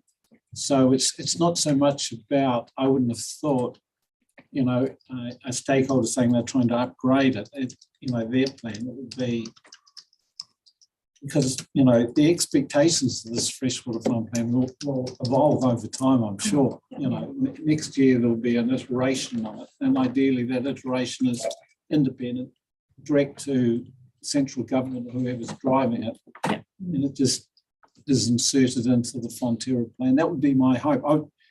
So have we got a time frame to drive that? Because if we don't drive it, then we're going to have issues, because the landowners are going to be going, we're sending out, the buy-in's not going to be there. We're already driving it. Yeah, and that engagement is on two levels. So it's us at our level in the regional context with industry, but also, again, supporting those discussions up through the regional sector to ensure that they're happening across the board. With that, we are really live to that risk of duplication, and we also want to reflect the fact that a lot of farmers do have management plans already, and this is about continuing to record and engage and use those farm plans and hook in things where we need to. So we're really live to that, and we've had that feedback from the catchment groups as well that have already done some really good work. It's about how do we leverage what we've already done to do more and to continue that great work. Cool, thank you. And through the chair, I see you've defined it as our role as supporting implementation. Like, there is nobody else. We're actually driving it. Are we just sort of supporting it, or is this up to the landowner, or are we driving it? What is the action? The landowner responsibility is to have the farm plan, and our role is around that, and so that awareness and drive that implementation. Support may not necessarily be the right word there, but we have a direct role to play in implementation of these in Otago. Thank you. So maybe support is the right word. Right, just for clarity for this table, the regional council is responsible for the implementation of these regulations in Otago. So if farmers don't have a plan and require one, that's MFE will come to us. So that's why it's supporting maybe a bit, but in a legal sense, we're responsible for implementation. So yes, it's up to the farmer to do it. But if they don't, MFE will be knocking on our door. Is that actually true? Yep. Isn't it the landowner? It's like I'm talking about I'm not talking about at a farm plan level. I'm talking about at a system level. It's our responsibility to implement the regulations. No, cool. Thank you very much. Perfect. Juani, did you have a question earlier? I saw the hand raised up. Yeah, no, I got answered in the other discussion that's going on, so I'm good. Perfect. I'll go to Councillor Metham then. All right. Yes, good morning. This is really interesting stuff. It's and Michael, I had a question up before. Michael asked that pretty much around the costs of implementation. When I'm looking at the slide about what the council needs to do, it seems a huge amount of work. And I think, Richard, you were saying there's one FTE associated with this. I'm not sure if that's going to be correct or not. Has there been any work done on what's going to be required from the council in terms of the support and implementation of this, in terms of the number of people need to be working on it? Yeah, so yes, that one FTE is correct. So that's what we had flagged in terms of our systems and databases. So one of the things we're going to be doing through our implementation plan is identifying and feeding up what is our current resourcing and capability to be able to deliver this. So we've got a whole heap of staff across the organisation involved, but conscious that this is another work program on top of our existing work programs, and we do need to deliver it to ensure that we get there. Yeah, one of the challenges we had, Tim, was building the annual plan. I mean, first of all, we were conscious of not adding significant additional resources because there've been we were trying to keep any increases to a minimum. The other thing was they didn't actually gazette the regulations until June in the end. Yeah. So we didn't even know exactly what we would have to do. We had an idea what would be in the regulations, but until they were gazetted and the minister had signed them off, we were flying a little bit blind as to our detailed role. So we couldn't put significant detail into the annual plan. We will be able to through the long-term plan, and that's one of those conversations we'll have around prioritisation. You know, it is a new work program and will require some additional work. And is that over and above, or do other things get reprioritised to enable us to focus on this? And that's one of those things that will come to the table. Yeah, I guess the other side of that is, I mean, just off the top of my head, I could think there'd be half a dozen people involved in doing this. If you've got 3,500 farms that have got these farm plans, just the funding of that support, would that be a targeted rate, or is it expected that all the ratepayers would be responsible for contributing to this? That'll be a decision for you to make, along with your councillor colleagues. Yeah, righto. Good answer. Thank you. We'll go to Councillor Malcolm next. You can take that out of that $1 billion you found yesterday, Tim. Just a couple of comments. It's not really a question, but it's just to back up what staff have been doing, and especially what they've been doing with their initial. Do you want to save it till discussion? Yeah, right. Yeah. But it was just quite relevant to what was being said there, actually. But yeah, that's right. I'll wait. Yeah. All right, cool. Thanks, Kevin. Councillor, a lot of questions. Thanks, Mr. Chair. And my question relates to the catchment challenges, context and values, and wanting to understand the information that's going to build that sort of framework is referenced as existing information. So does that mean that existing information, particularly reference to RMA policy, does that relate to existing information that is lawfully established?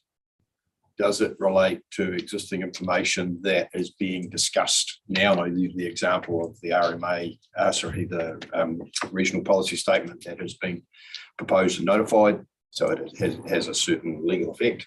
And we've got a land and water plan that's currently being developed. So I want to understand what's the scope of that information, because I think that's quite critical. Yeah, so a couple of levels there. So that catchment context can change over time. So if we get new information or documents, say, take legal effect or are notified, then that becomes part of the context, and council has to update it. But in terms of those science reports, data and everything that comes out, that information that is available, being tested and published, that's all information that will be carried through and used into that catchment context. So it's on a couple of levels, really. Yeah. Okay. So can I give an example? I'm just looking back to plan change 7 and 8, but in reference to 8, we came out with a rule, and I'm not sure whether the CCCVs will go into this detail, but we came out with a rule for a 5 metre setback for stock exclusions. And then it ended up at 3 because the national policy was amended during that process, no fault to anybody. if we're going down this pathway, the effect of something like that, for example, possibly vagaries around what that setback might look like in the land and water plan, is quite critical information. Yeah. So, for example, if you had a 3 metre setback and you were proposing a 10 metre setback in the objectives and policies in your land and water plan, we can't have that uncertainty floating around. So, No. you see where I'm coming from? Yeah, absolutely. So, I mean, I think that the ability to update the catchment context is a benefit to us in the sense, and that we can take the the rules that have legal effect at a particular time and choose to update the catchment context. So in a situation like Plan Change 8, where a rule had legal effect, but we knew that there was a question mark because of the processes, the national process underway, we have discretion as to whether or not we update the catchment context until we're certain there's an outcome on that point. So I think the important thing is that nothing would go in the catchment context that hasn't been through a process and has legal effect, because it needs to have that test. And then there are always situations where we will know the context that is happening, whether it's an update to national rules or whether we're going through a process that may result in a change, where we can decide at what point the appropriate time to update that catchment context is. And that's where the training program in the Otago context will be really important, so that they understand where our processes are at and that information, so that when they're talking about actions on farm, they are providing, informed actions to farmers that may mean that, they don't quite do that just yet, or they do something differently. And I'm just anticipating another question, so I'm going to say it. If we update our CCCV and there are farmers that already have a plan, that doesn't mean that they have to get their plan recertified. They won't have to get their plan recertified until 5 years down the track. So if we change our CCCV, and so I think we'll need to be careful about how we do this, because if we say it's 3 meters and then we come in next year and say it's 10 and someone's built a fence, but then in 5 years they have to rebuild another fence, we'll just have to be careful how we manage that. Yeah, and we are making sure that all of these things are linked, and there's discussions happening, so around land and water plan, freshwater farm plan, integrated catchment plans, and making sure that we're all aware of what's going on. So yeah. Awesome. Thank you. Awesome. Councillor Scott.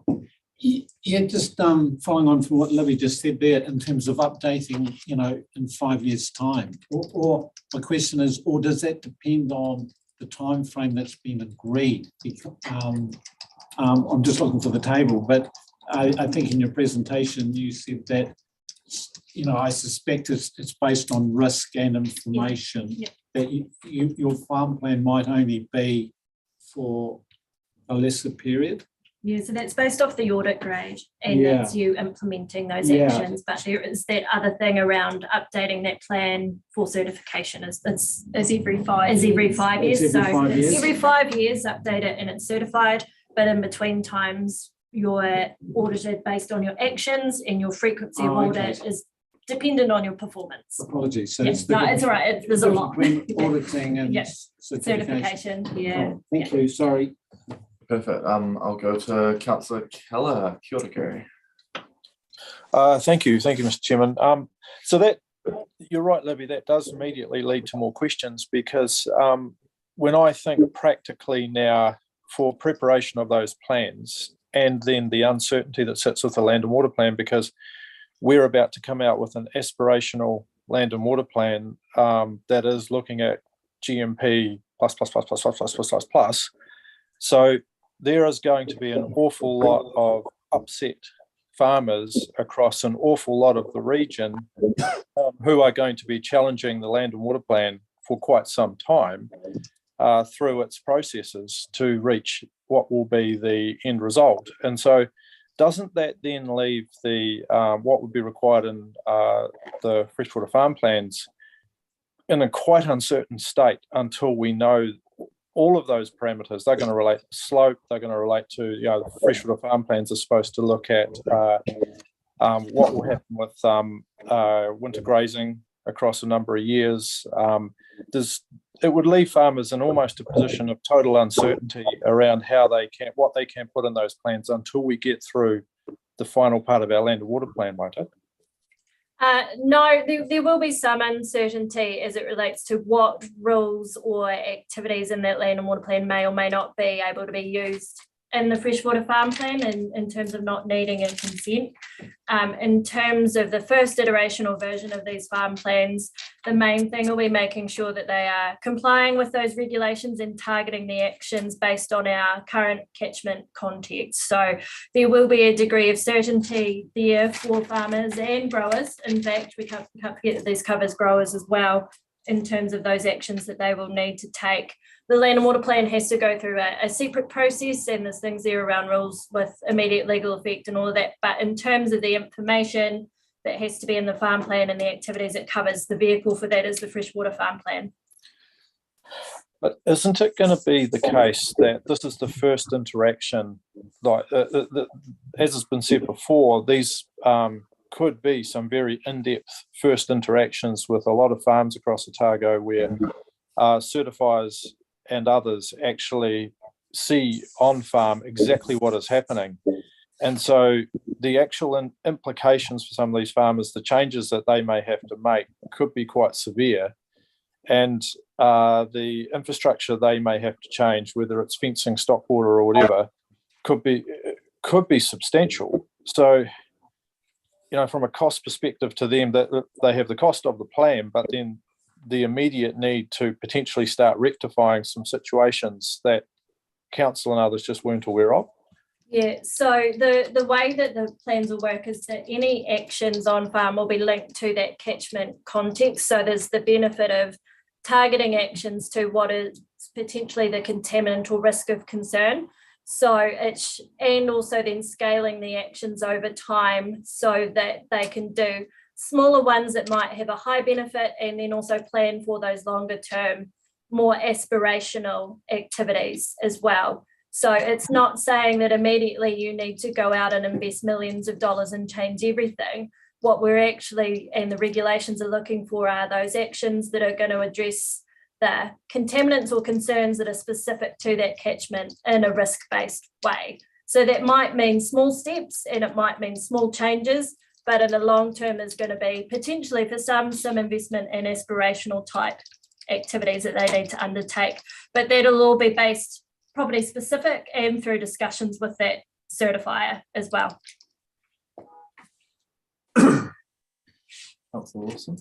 Apologies if my question has been answered because I've been out of the meeting room, but I'm sorry.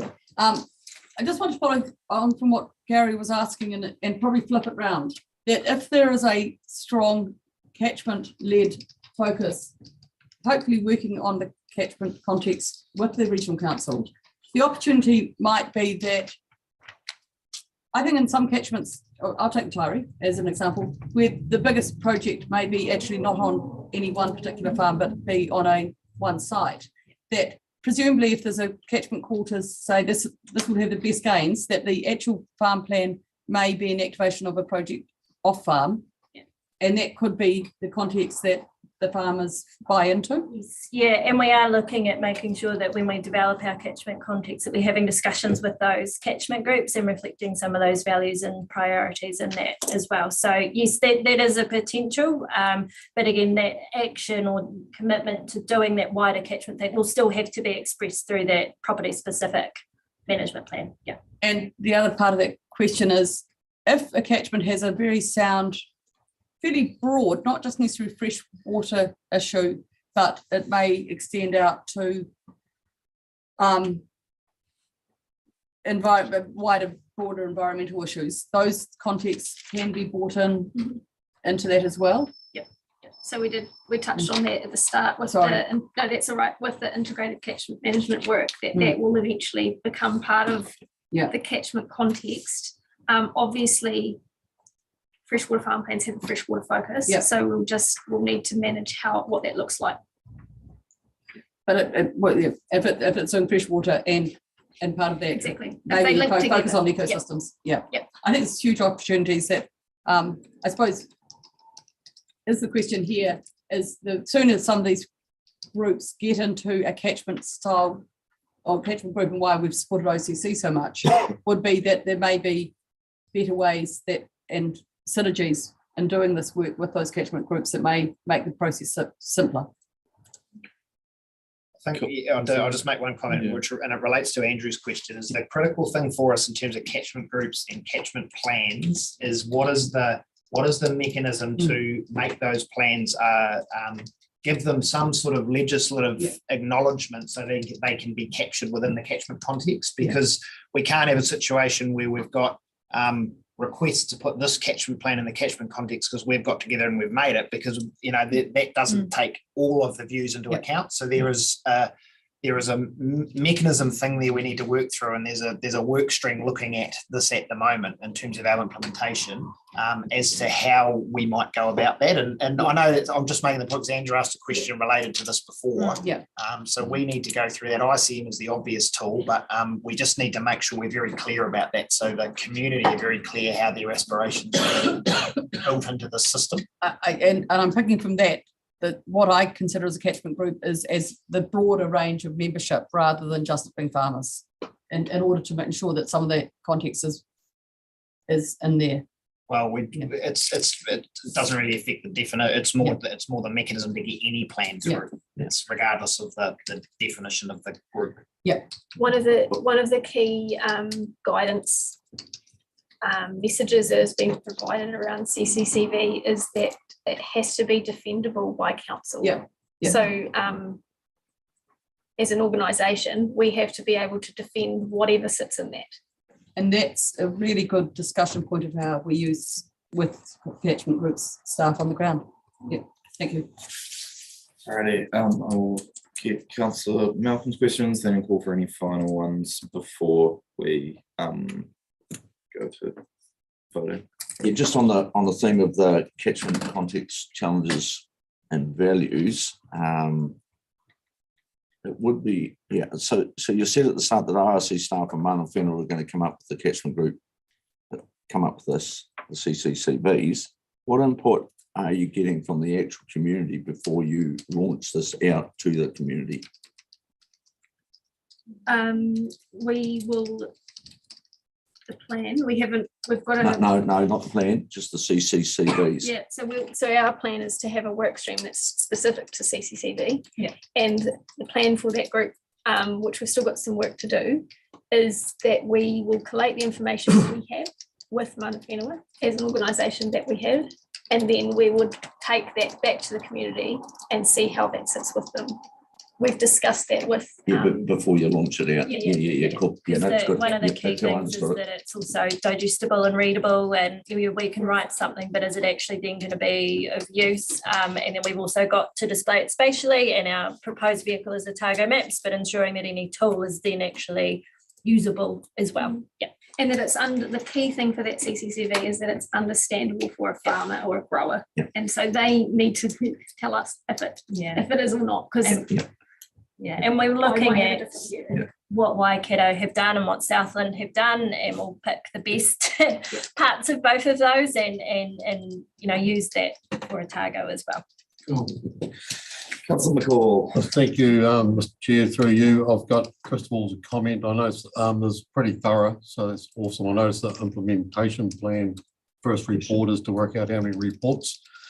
So that was quite cool. There's quite a number of reports of that report indicated. So I just want to concentrate on the communication plan, and it was followed nicely on to from Councillor Wilson's.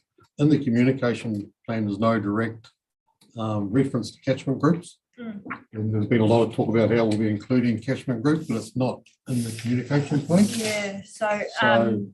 And that might be the difference between communications plan and engagement plans, and I might get the comms team to respond to that, but I understand that how we decide who we're going to talk to and what format that comes through stakeholder identification and then through an engagement plan. But I will hand over to the experts over the back to either confirm or deny what I have just said.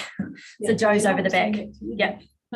We'll just get that information from the mapping and the number of farms that are required to be targeted and landowners, and then we'll create a bespoke planned according to that information. And that would be around supporting the engagement with promotional activity, social media, media release, and community newspapers and newsletters and the like. Hang on. And then also what we have done with the 2 catchment groups to date, and we're linking in initially with Sam, the OCC, but is to go to them and say, hey, what does implementation look like for you? How can we support you? What's going to work in this area for your farmers and growers? And we've done that in North Otago already. And we've had 2 different lots of feedback in terms of what will work for those groups, and it's reflective of the different farm types they've got as well. So yes, key group, and there will be a plan for what we do with them, recognising that it's going to be different whichever part of Otago we're in, but also conscious that we need to get that overarching engagement with all of the catchment groups at that level. And is it a forum? What is it? But we haven't determined that. So whilst they're not specifically named in the communications plan at the moment, one of the work streams is very much around identifying how and what we will do with them, and how we line that up with our other existing work programs. So I understand all that, but I'm very concerned that catchment groups are not mentioned in the communication plan, so. Yeah, we can update it. It needs to Yeah, be put it's in easy there. to It needs to do. be put in there specifically, so it's in the newspaper, it says working with catchment groups. I mean, that Not that just the matches community. the, We can do that. yeah, No problem. yeah, very Yeah, much right. matches the intent. So yeah. Yeah, and so down on the communication one again, on page 31, but just it's got, that page doesn't just completely translate to what's further down, but down on the final reminder area, it just says final reminders, digital advertising, and remind people to get on with the job. And I think most farmers, if they haven't been engaged for the last 2 weeks, aren't going to be looking at your Facebook page, I'm afraid. So, or anything like that. So I think we need to actually have in there a more direct approach to do that. And once again, I've got written down no mention of catchment groups, and that I'll say that 4 times from now to the end. And then we go down to the next page, 72. I was just wondering what an SME is. Subject matter expert. So we talked about having plain English language that people can understand. I'd also like to know what a CX team is. Is this in the plan? This is in the communication. Oh, yeah, so yeah, and that's our internal one, so absolutely wouldn't be outward facing in terms of that language. So CX is our customer support team, so those ones that'll be the first point of call if someone picks up the phone. So just really wanting to make sure that they're aware and engaged in this, and also, yeah, but we also make sure that any reports that are coming through to hear that we are using the correct terms and explaining them. Yeah. So what's SME?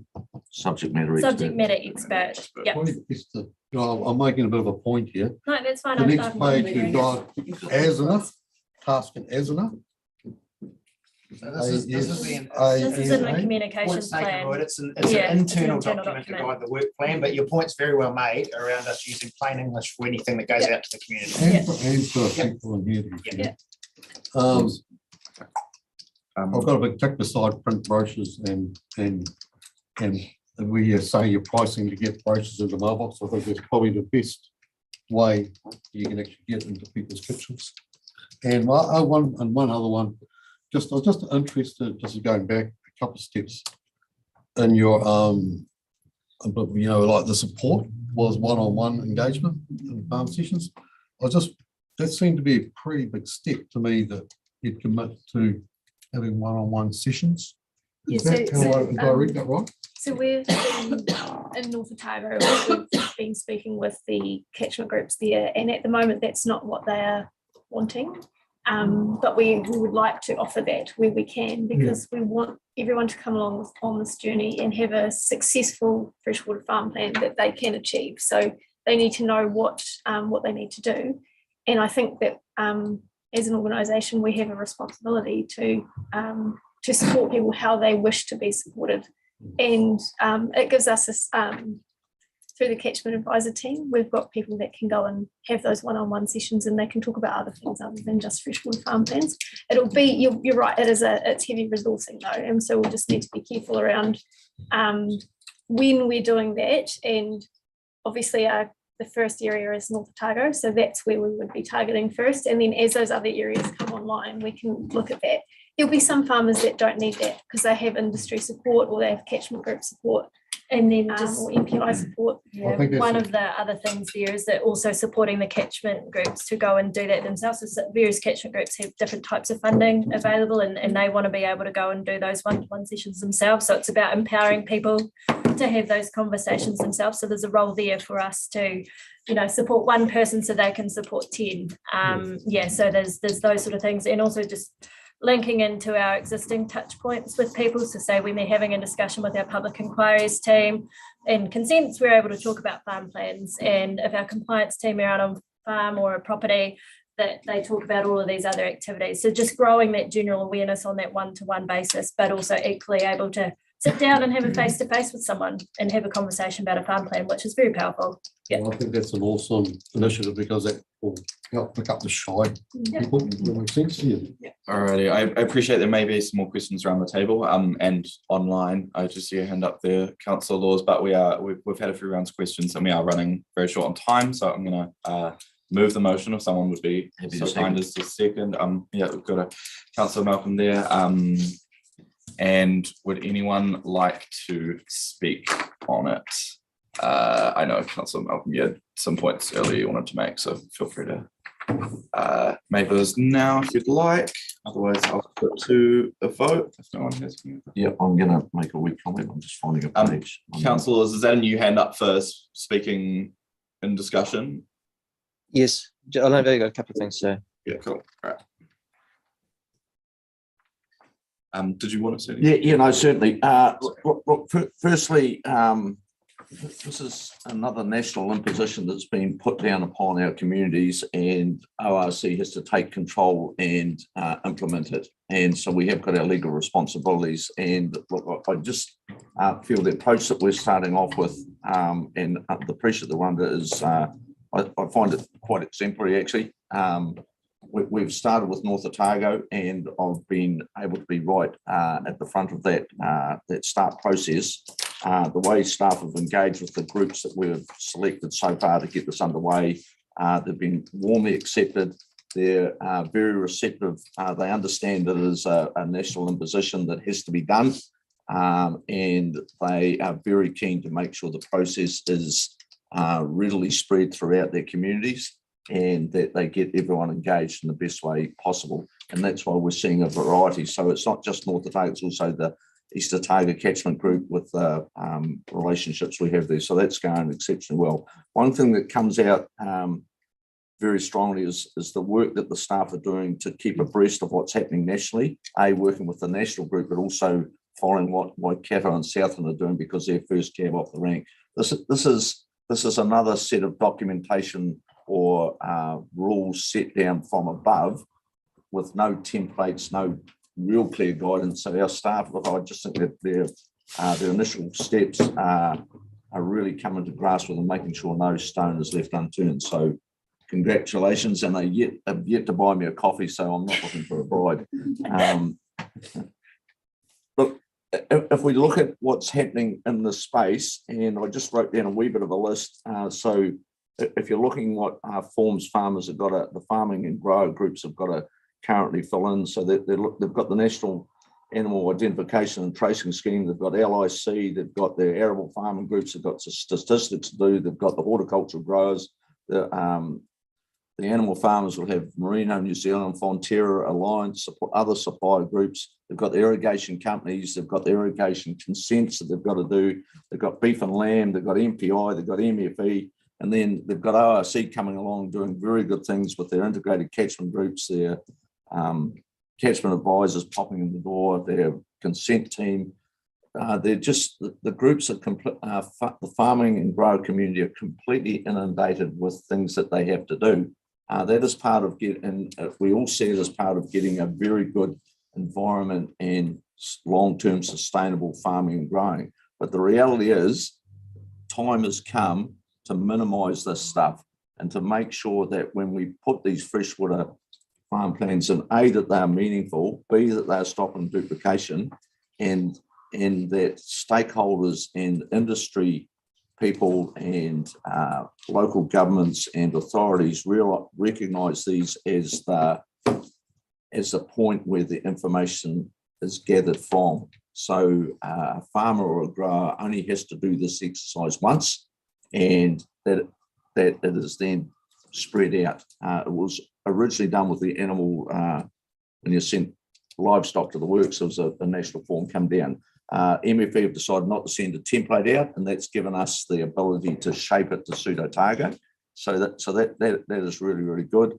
And we've got staff have already done doing very good work with the North Otago Irrigation Company, because they have, under the consent conditions, they have to do annual audits, or they actually have to do audits basically on the same way that we're proposing under freshwater management plans, where they do, depending on the risks associated, 1, 2, 3, or even 6 monthly audits. So we're trying to work in ways that minimising costs and making sure these are effective. We have to do it. We're starting to do it. We're going to do it very, very well. Our timeframes, regardless of certifiers and auditors being available, we have to be ready and set to go by February 24. And that first North Otago will have to have all theirs finished, in theory, 18 months from there, which is August 25. So MFE staff are already working with MFE to see what funding is available for us training, because we now have the imposition of training the Otago content of these, the work the certifiers and auditors will have to do. So there's a lot happening in the space. It will be an exceptionally powerful tool for both the environment and our farming communities to ensure that we have a strong environment and strong farming communities going forward. So we've got to make it right. And I'd like to say thanks to the staff for the approach you're taking right now, because we've got a hell of a lot on, but we'll make this right. Thanks, Chair. Thank you. All righty. Councillor Laws. First of all, I'd like to thank staff on a very good presentation today. I feel much better informed as a consequence of that presentation, and thank you for that.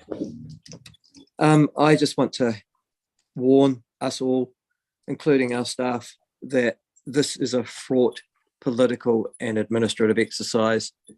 It's another impost, and I support Councillor Malcolm on this from Wellington, which has been so badly thought through that they are leaving it to all the regions to do it themselves. So there's a chance that there will be different regional variations all throughout New Zealand. And I understand what Richard says when he says, well, we're following others, because we're going into this blind, and we hope others, if they're going to make mistakes, will learn from them. That is bad politics and bad planning. Can also warn that the overlay of culturally significant sites, of Māori culturally significant sites, is going to cause real problems in our area, particularly when they're overlaid over private farming and horticultural land. And the implications of that, now, there's the question. What are the implications of that? To have a farm plan on which I have an identified cultural site, what does that mean? Does it mean I can't develop it? Does it mean I can't sell it? How does that truncate my ability to manage, administrate, farm my own private land? And I don't know that I've got an answer to that, and I don't think we have at the moment either. So this has, I think, the other thing that I just want to criticise significantly, and I pick up Councillor Malcolm on, is the lack of a template. This is yet again a whole bunch of Wellington bureaucrats in Wellington in a multi-storey building somewhere, paid probably $150,000, $200,000 a year to be senior policy advisors, coming up with what they think is a good idea, imposing it upon regions such as Otago, and then making us make it fit. We could, I'm also interested if this is going to survive in 10 weeks. So I guess the only thing that I could say is, if there was a change of government in 10 weeks, and with a party that has got a very strong agricultural policy on this, and I'm talking about national, it'll be very interesting to see if in 3 months' time, our staff have some of these questions at least answered, or can stop work in some areas because there's going to be another look at it in Wellington. So, as I said, it's not going to be finished by the end of this year, especially if there's a change of government. I don't can I say to staff, good on you, good luck. I don't want our good relations that we seem to be building with our communities and with our staff to be in any way compromised by something that's come out of Woke Wellington. So I do think that, again, I note caution that's going to be required there. We don't want to break up relationships that we have created or are creating in pursuance of a policy that's unpopular, in some places draconian, and in some places with unforeseen consequences. That's all I have to say. Thank you very much. Thank you, Councillor Laws. I'm going to be putting it to a vote now. Councillor, Yeah, I'm aware. We just are at 12:01. I understand that we want lunch. So I'll be putting it to a vote now. Sorry, hang on, Mr. Chairman. So you're saying that an hour of lunch should override my ability to speak as an elected member? On the basis of needless repetition of discussion under the powers of the chair in section 8 of the standing orders, yes, I am. Are you? So are you assuming that I'm just going to replicate what the past two speakers have said? Yes, that is my decision, Councillor Kelleher. Point of order. That's well, the point of order is the timing. This was allotted for because of weather. This process was allotted from 9 o'clock to 12 o'clock. This has been truncated because some people couldn't get here, apparently. So now we're saying lunch. Yeah, look, and we've got plenty of time. So I'm struggling with that. Actually, don't bother. Don't bother. No, the chairman's made a call. When the chairman is sitting in the chair, the chairman has made a call. I'll happily voice my concern to the ODT and to all of Otago outside of this meeting. Enjoy your 1 hour lunch. I'll leave the meeting in disgust. If the table is comfortable with us going into lunchtime, keeping in mind we do have another paper coming up, then I'll happily continue discussion on the matter. Mr. Chairman, can I speak to the point of order? Sorry? Can I speak to the point of order that's been raised?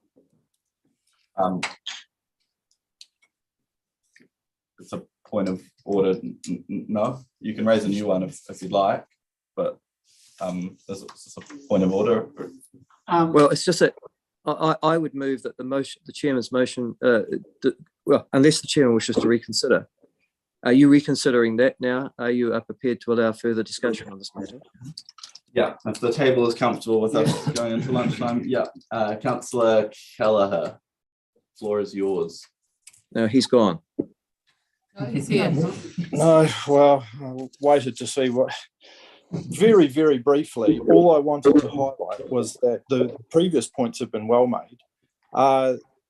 It isn't business as usual within Otago at the moment. This has been imposed on us by central government. That is fine. We have to live with that.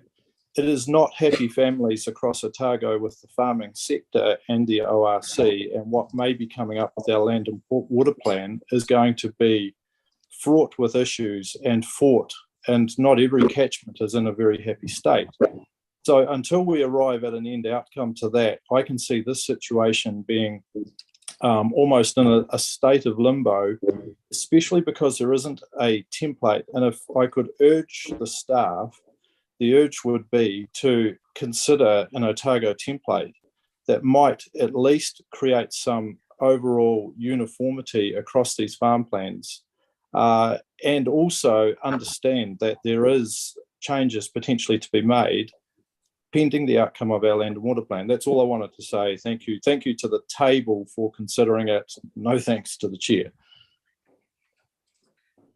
All right. Does anyone have any other points of discussion before we put it to a vote?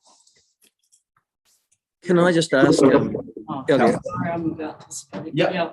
Well, make them wait. Council. It's possible. There's a speaker already. Yes. We'll just wait till Councillor Robertson's spoken. Councillor Laws, then I'll go to you. Sure. Thank you. Yeah. Sorry. Very briefly, I just wanted to say, counter to some of the discussion as well, I've spoken to farming communities who are looking forward to having a farm planning tool as well. It's really helpful in a lot of respects for businesses. to work within that environment. And actually Councillor Wilson touched on one specific earlier example, but there's many others as well around Otago. We're actually be happening already. I know this is going to be slightly different way of doing it, but hey, it's actually, we've been involved in a national setting and trying to get these workable. We put a lot of work in. We're not sort of just coming at this now without a whole lot of work behind the scenes to make this really come together well. And I think, yes, template's good, but actually we do want to have some ability to ensure that, that each situation is different, each region's different, each locality is different. So I think counter to being totally homogenous as well, we do want that level of flexibility too. So just, yeah, there's a lot of good about this. Yeah. Well said, Richard. Thanks, Councillor Robertson. Councillor Laws, was that a point of order or? No, I was just asking, I was trying to get a point of clarification from Yeah, go ahead. I was just going to ask our Chief Executive, when we move into North Otago, which we're going into first, are we developing a template for North Otago? No, so we're doing the catchment context is what we do, but in terms of will we have a specific farm plan template for North Otago? No, not at this stage. And we need to have a look at what the existing farm plans already are, and that'll be a decision for industry around how they update theirs. So no, not at this stage. Thanks. Alrighty. That is good. We'll put it to a vote. All in favour of noting the report? Aye. Say aye. Aye. Aye. All against or abstaining? Alrighty, motion is carried, and we can move on to item 8.4, which is our engagement approach to the long-term plan. So we're getting Mike and Nick and Andrea is online with us. Now, I will hand it over to you guys to introduce, but I will remind councillors that this is just a noting paper and that it's based on our legislative requirements and as we continue section 3 and previous council direction, and that the more specific methodologies and stuff, if you do have questions around those, will be coming to us at the September council meeting with further detail about the wider community engagement. So if you have questions around that, you guys may speak to it, but perhaps save them for our September council meeting. Right, over to you guys. Yeah, sure. Look, I'm conscious of time, so I'll just quickly speak to the noting recommendations, just a few points. Recommendation 1, the discussion in the report breaks it down into 3 elements, being mana whenua, strategic stakeholders, and the broader community, regional-wide engagement. You'll see that the report's co-authored. Andrea Howard is leading the first 2, and I'm leading the community regional part of it. Noting point 2, recommendation 2, that's really speaking to the purpose of engagement. And, the background section speaks to that. And staff look to our legislative requirements first, and that's principally around decision-making, engagement to support decision-making. And obviously there are other reasons as well, but that from the law, that's a key one.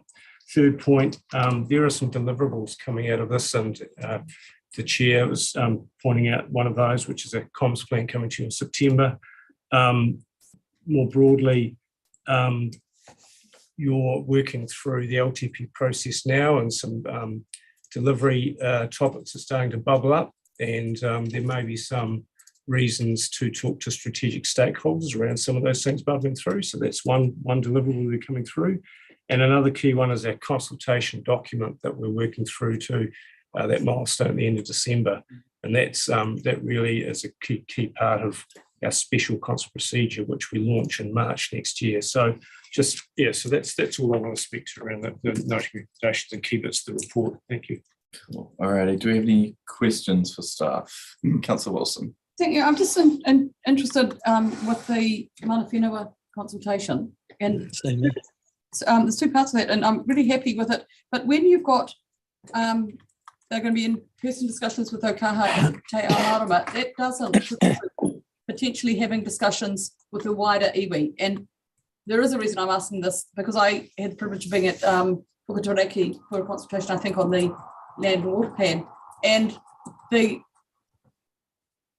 familiarity of that place for iwi or Mana Whenua to consult with us was noticeable. They really enjoyed us being at their place to do that. And I'm just checking. I appreciate this is early stage work, but I would hate to think that there's an opportunity for us to be getting Mana Whenua at a broader level engaged, and that we could do that on marae.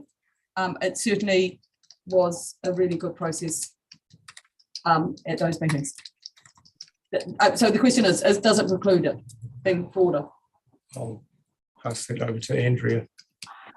Kia ora. So Puketoraki is part of Ōkaha would consult with Puketoraki, and as part of the mana to mana discussions, we'll talk about the way in which we might engage. So we'll take guidance from mana to mana, and so discussions on marae, etc. Completely open to that. Thank you. Juane Langsbury.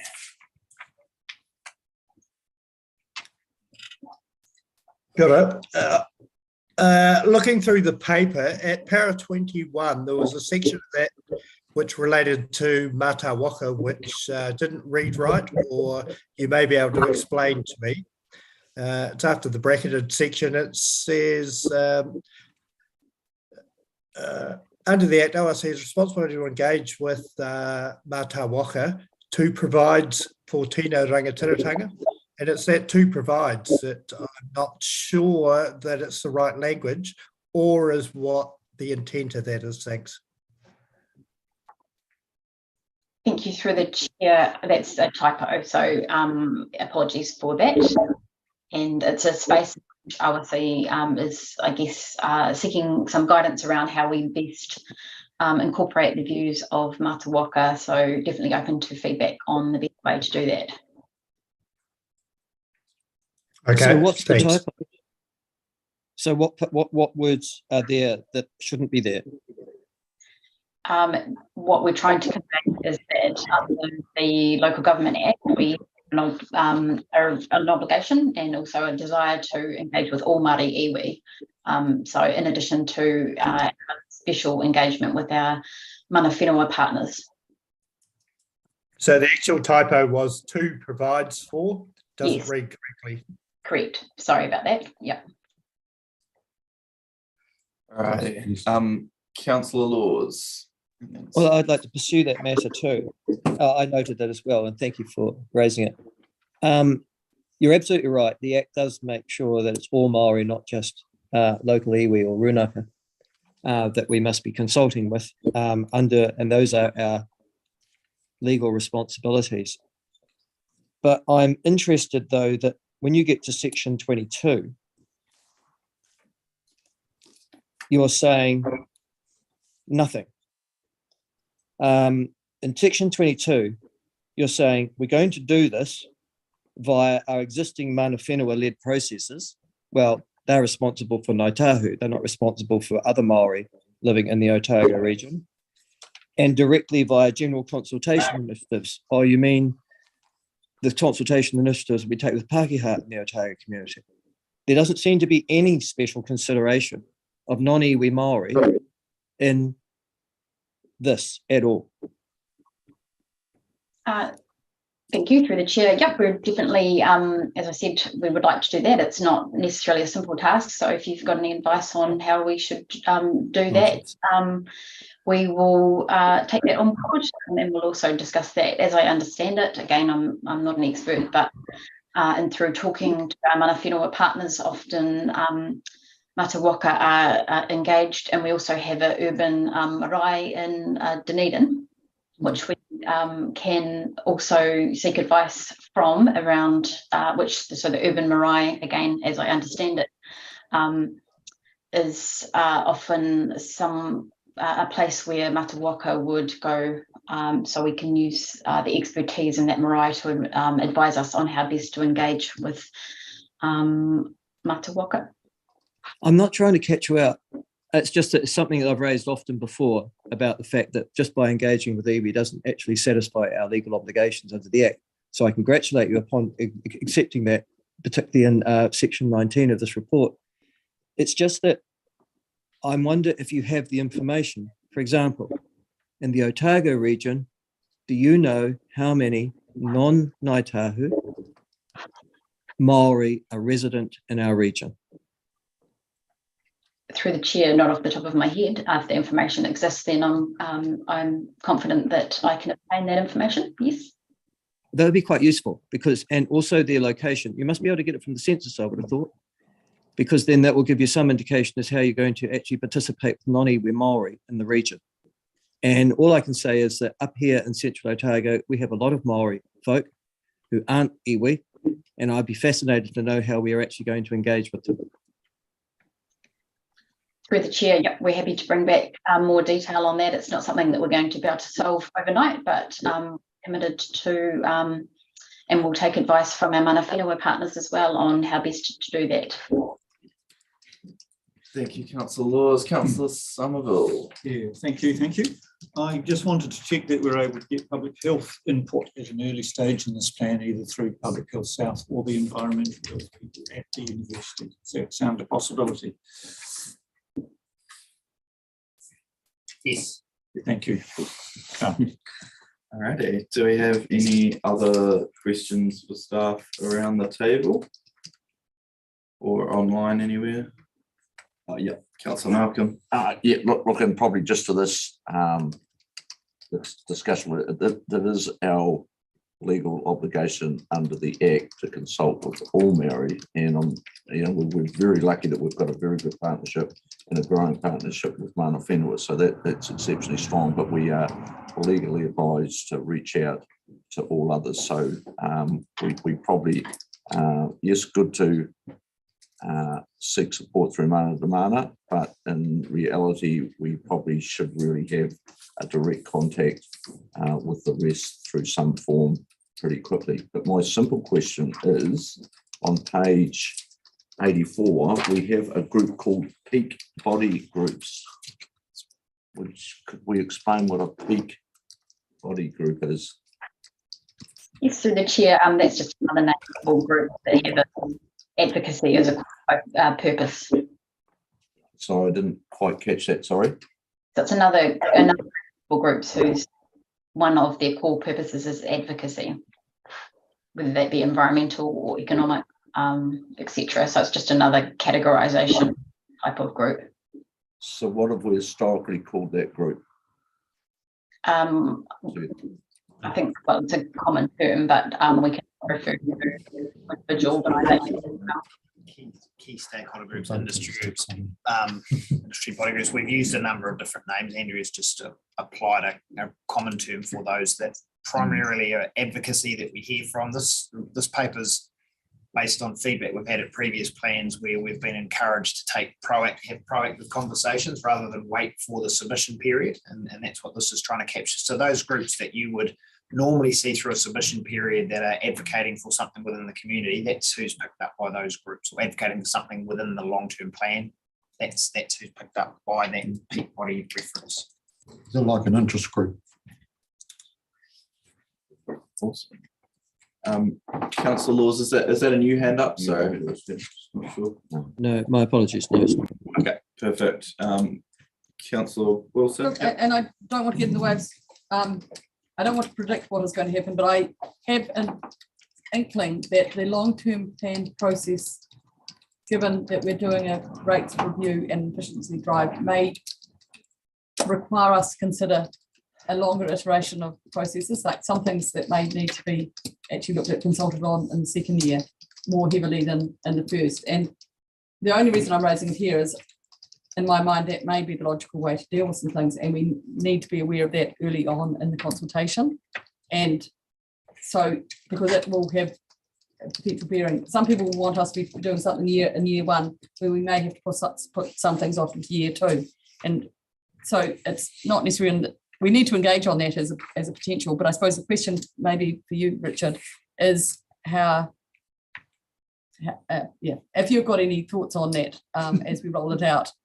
Considering, I mean, we're putting a lot on you in the first year, but it's also a great opportunity. So I don't have any specific thoughts on that as its relevance to this paper, but it's part of the process we're going to have to go through, and part of the conversations is, and we've talked about before, we can't do everything all at once. And those are conversations we will have to have with not just those covered through this pre-note, but also the community when it comes time for them to engage in the LTP process. So, that will be part of any early conversations that we have, is just, I guess, setting the scene for the long-term plan and in terms of understanding priorities. But that's a two-way conversation. We know engagement is two parties, so there's a job there for us to set the scene with them, and that gives them some thinking around how they might prioritise some of the things they're asking us for, and then that may lead to things that are 2, 3, 4 further down the track. Yeah. Thank you. Malcolm, was that it? Yeah, sorry, just one question, one quick question. On paragraph 40, I wonder how we define as a result and result in low value feedback for the LTP. This is around consultation meetings in areas, the halls and the likes, and we've said they result in low value feedback for the LTP. How do we define low value feedback? I could jump in there, having attended these things. By and large, just no one turns up, to be quite blunt. So you don't get much value out of non-attendance. So we have to find smarter ways of engaging people. It's simple, that simple. And this is something we'll be looking at in the comms plan. Right, so you're saying a limited amount of, as opposed to the people that have actually attended and given feedback. So I think that's quite a, if we're trying to encourage feedback, the people that have made the effort and got there, and that may be around us and timings and where we have them, could be, but historically I agree with you. But to say that it is low value feedback, could have been worded better, I think. Right. Yeah. So the mechanism was not low value rather than the feedback was low quality per se, is what that's getting across. Yeah. Okay. Is that clarified? Were there any other questions around the table? Is that a hand up there, Lloyd? No. Okay, cool, just checking. All right. Happy to move. Any seconders there? Councillor Somerville. So moved by Councillor Scott, seconded Councillor Somerville. Would you guys like to speak to it at all? Yeah, I guess, yes, briefly, just to say that it's really good. We're looking deeply into this and looking for more effective ways of consulting if we have had some things that have worked in the past. And it's very good that we're able to draw on the lessons, for example, from other projects like the South Dunedin Future project, and look at their record of community feedback going through existing community organisations, and that may be something we can do as we work out a really effective plan. Thank you. Thank you. Does anyone else have any comments or points of discussion on this motion? Councillor Fawkes? I think it's looking really strong at the moment, thank you. But I think we just have to be really flexible, and leveraging other events is a really good idea, and they don't need to just be our events. Yeah, good work, thanks. Awesome. Alrighty. Put it to a vote. All in favour, say aye. Aye. And all against or abstaining. Alrighty, motion carries. That brings us to the end.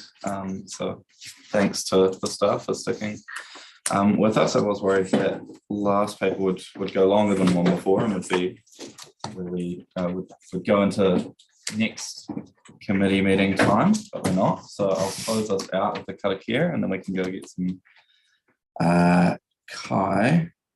Just bear with me. Memorized it. Do you want this? So, just got it. I'll do a kia kai since we're about to eat. He taku whānau me ngā hoa me te kai. Kia ora. Thanks, Ronnie. Thanks, Michael Herring. Yeah, thanks for tuning in online, guys.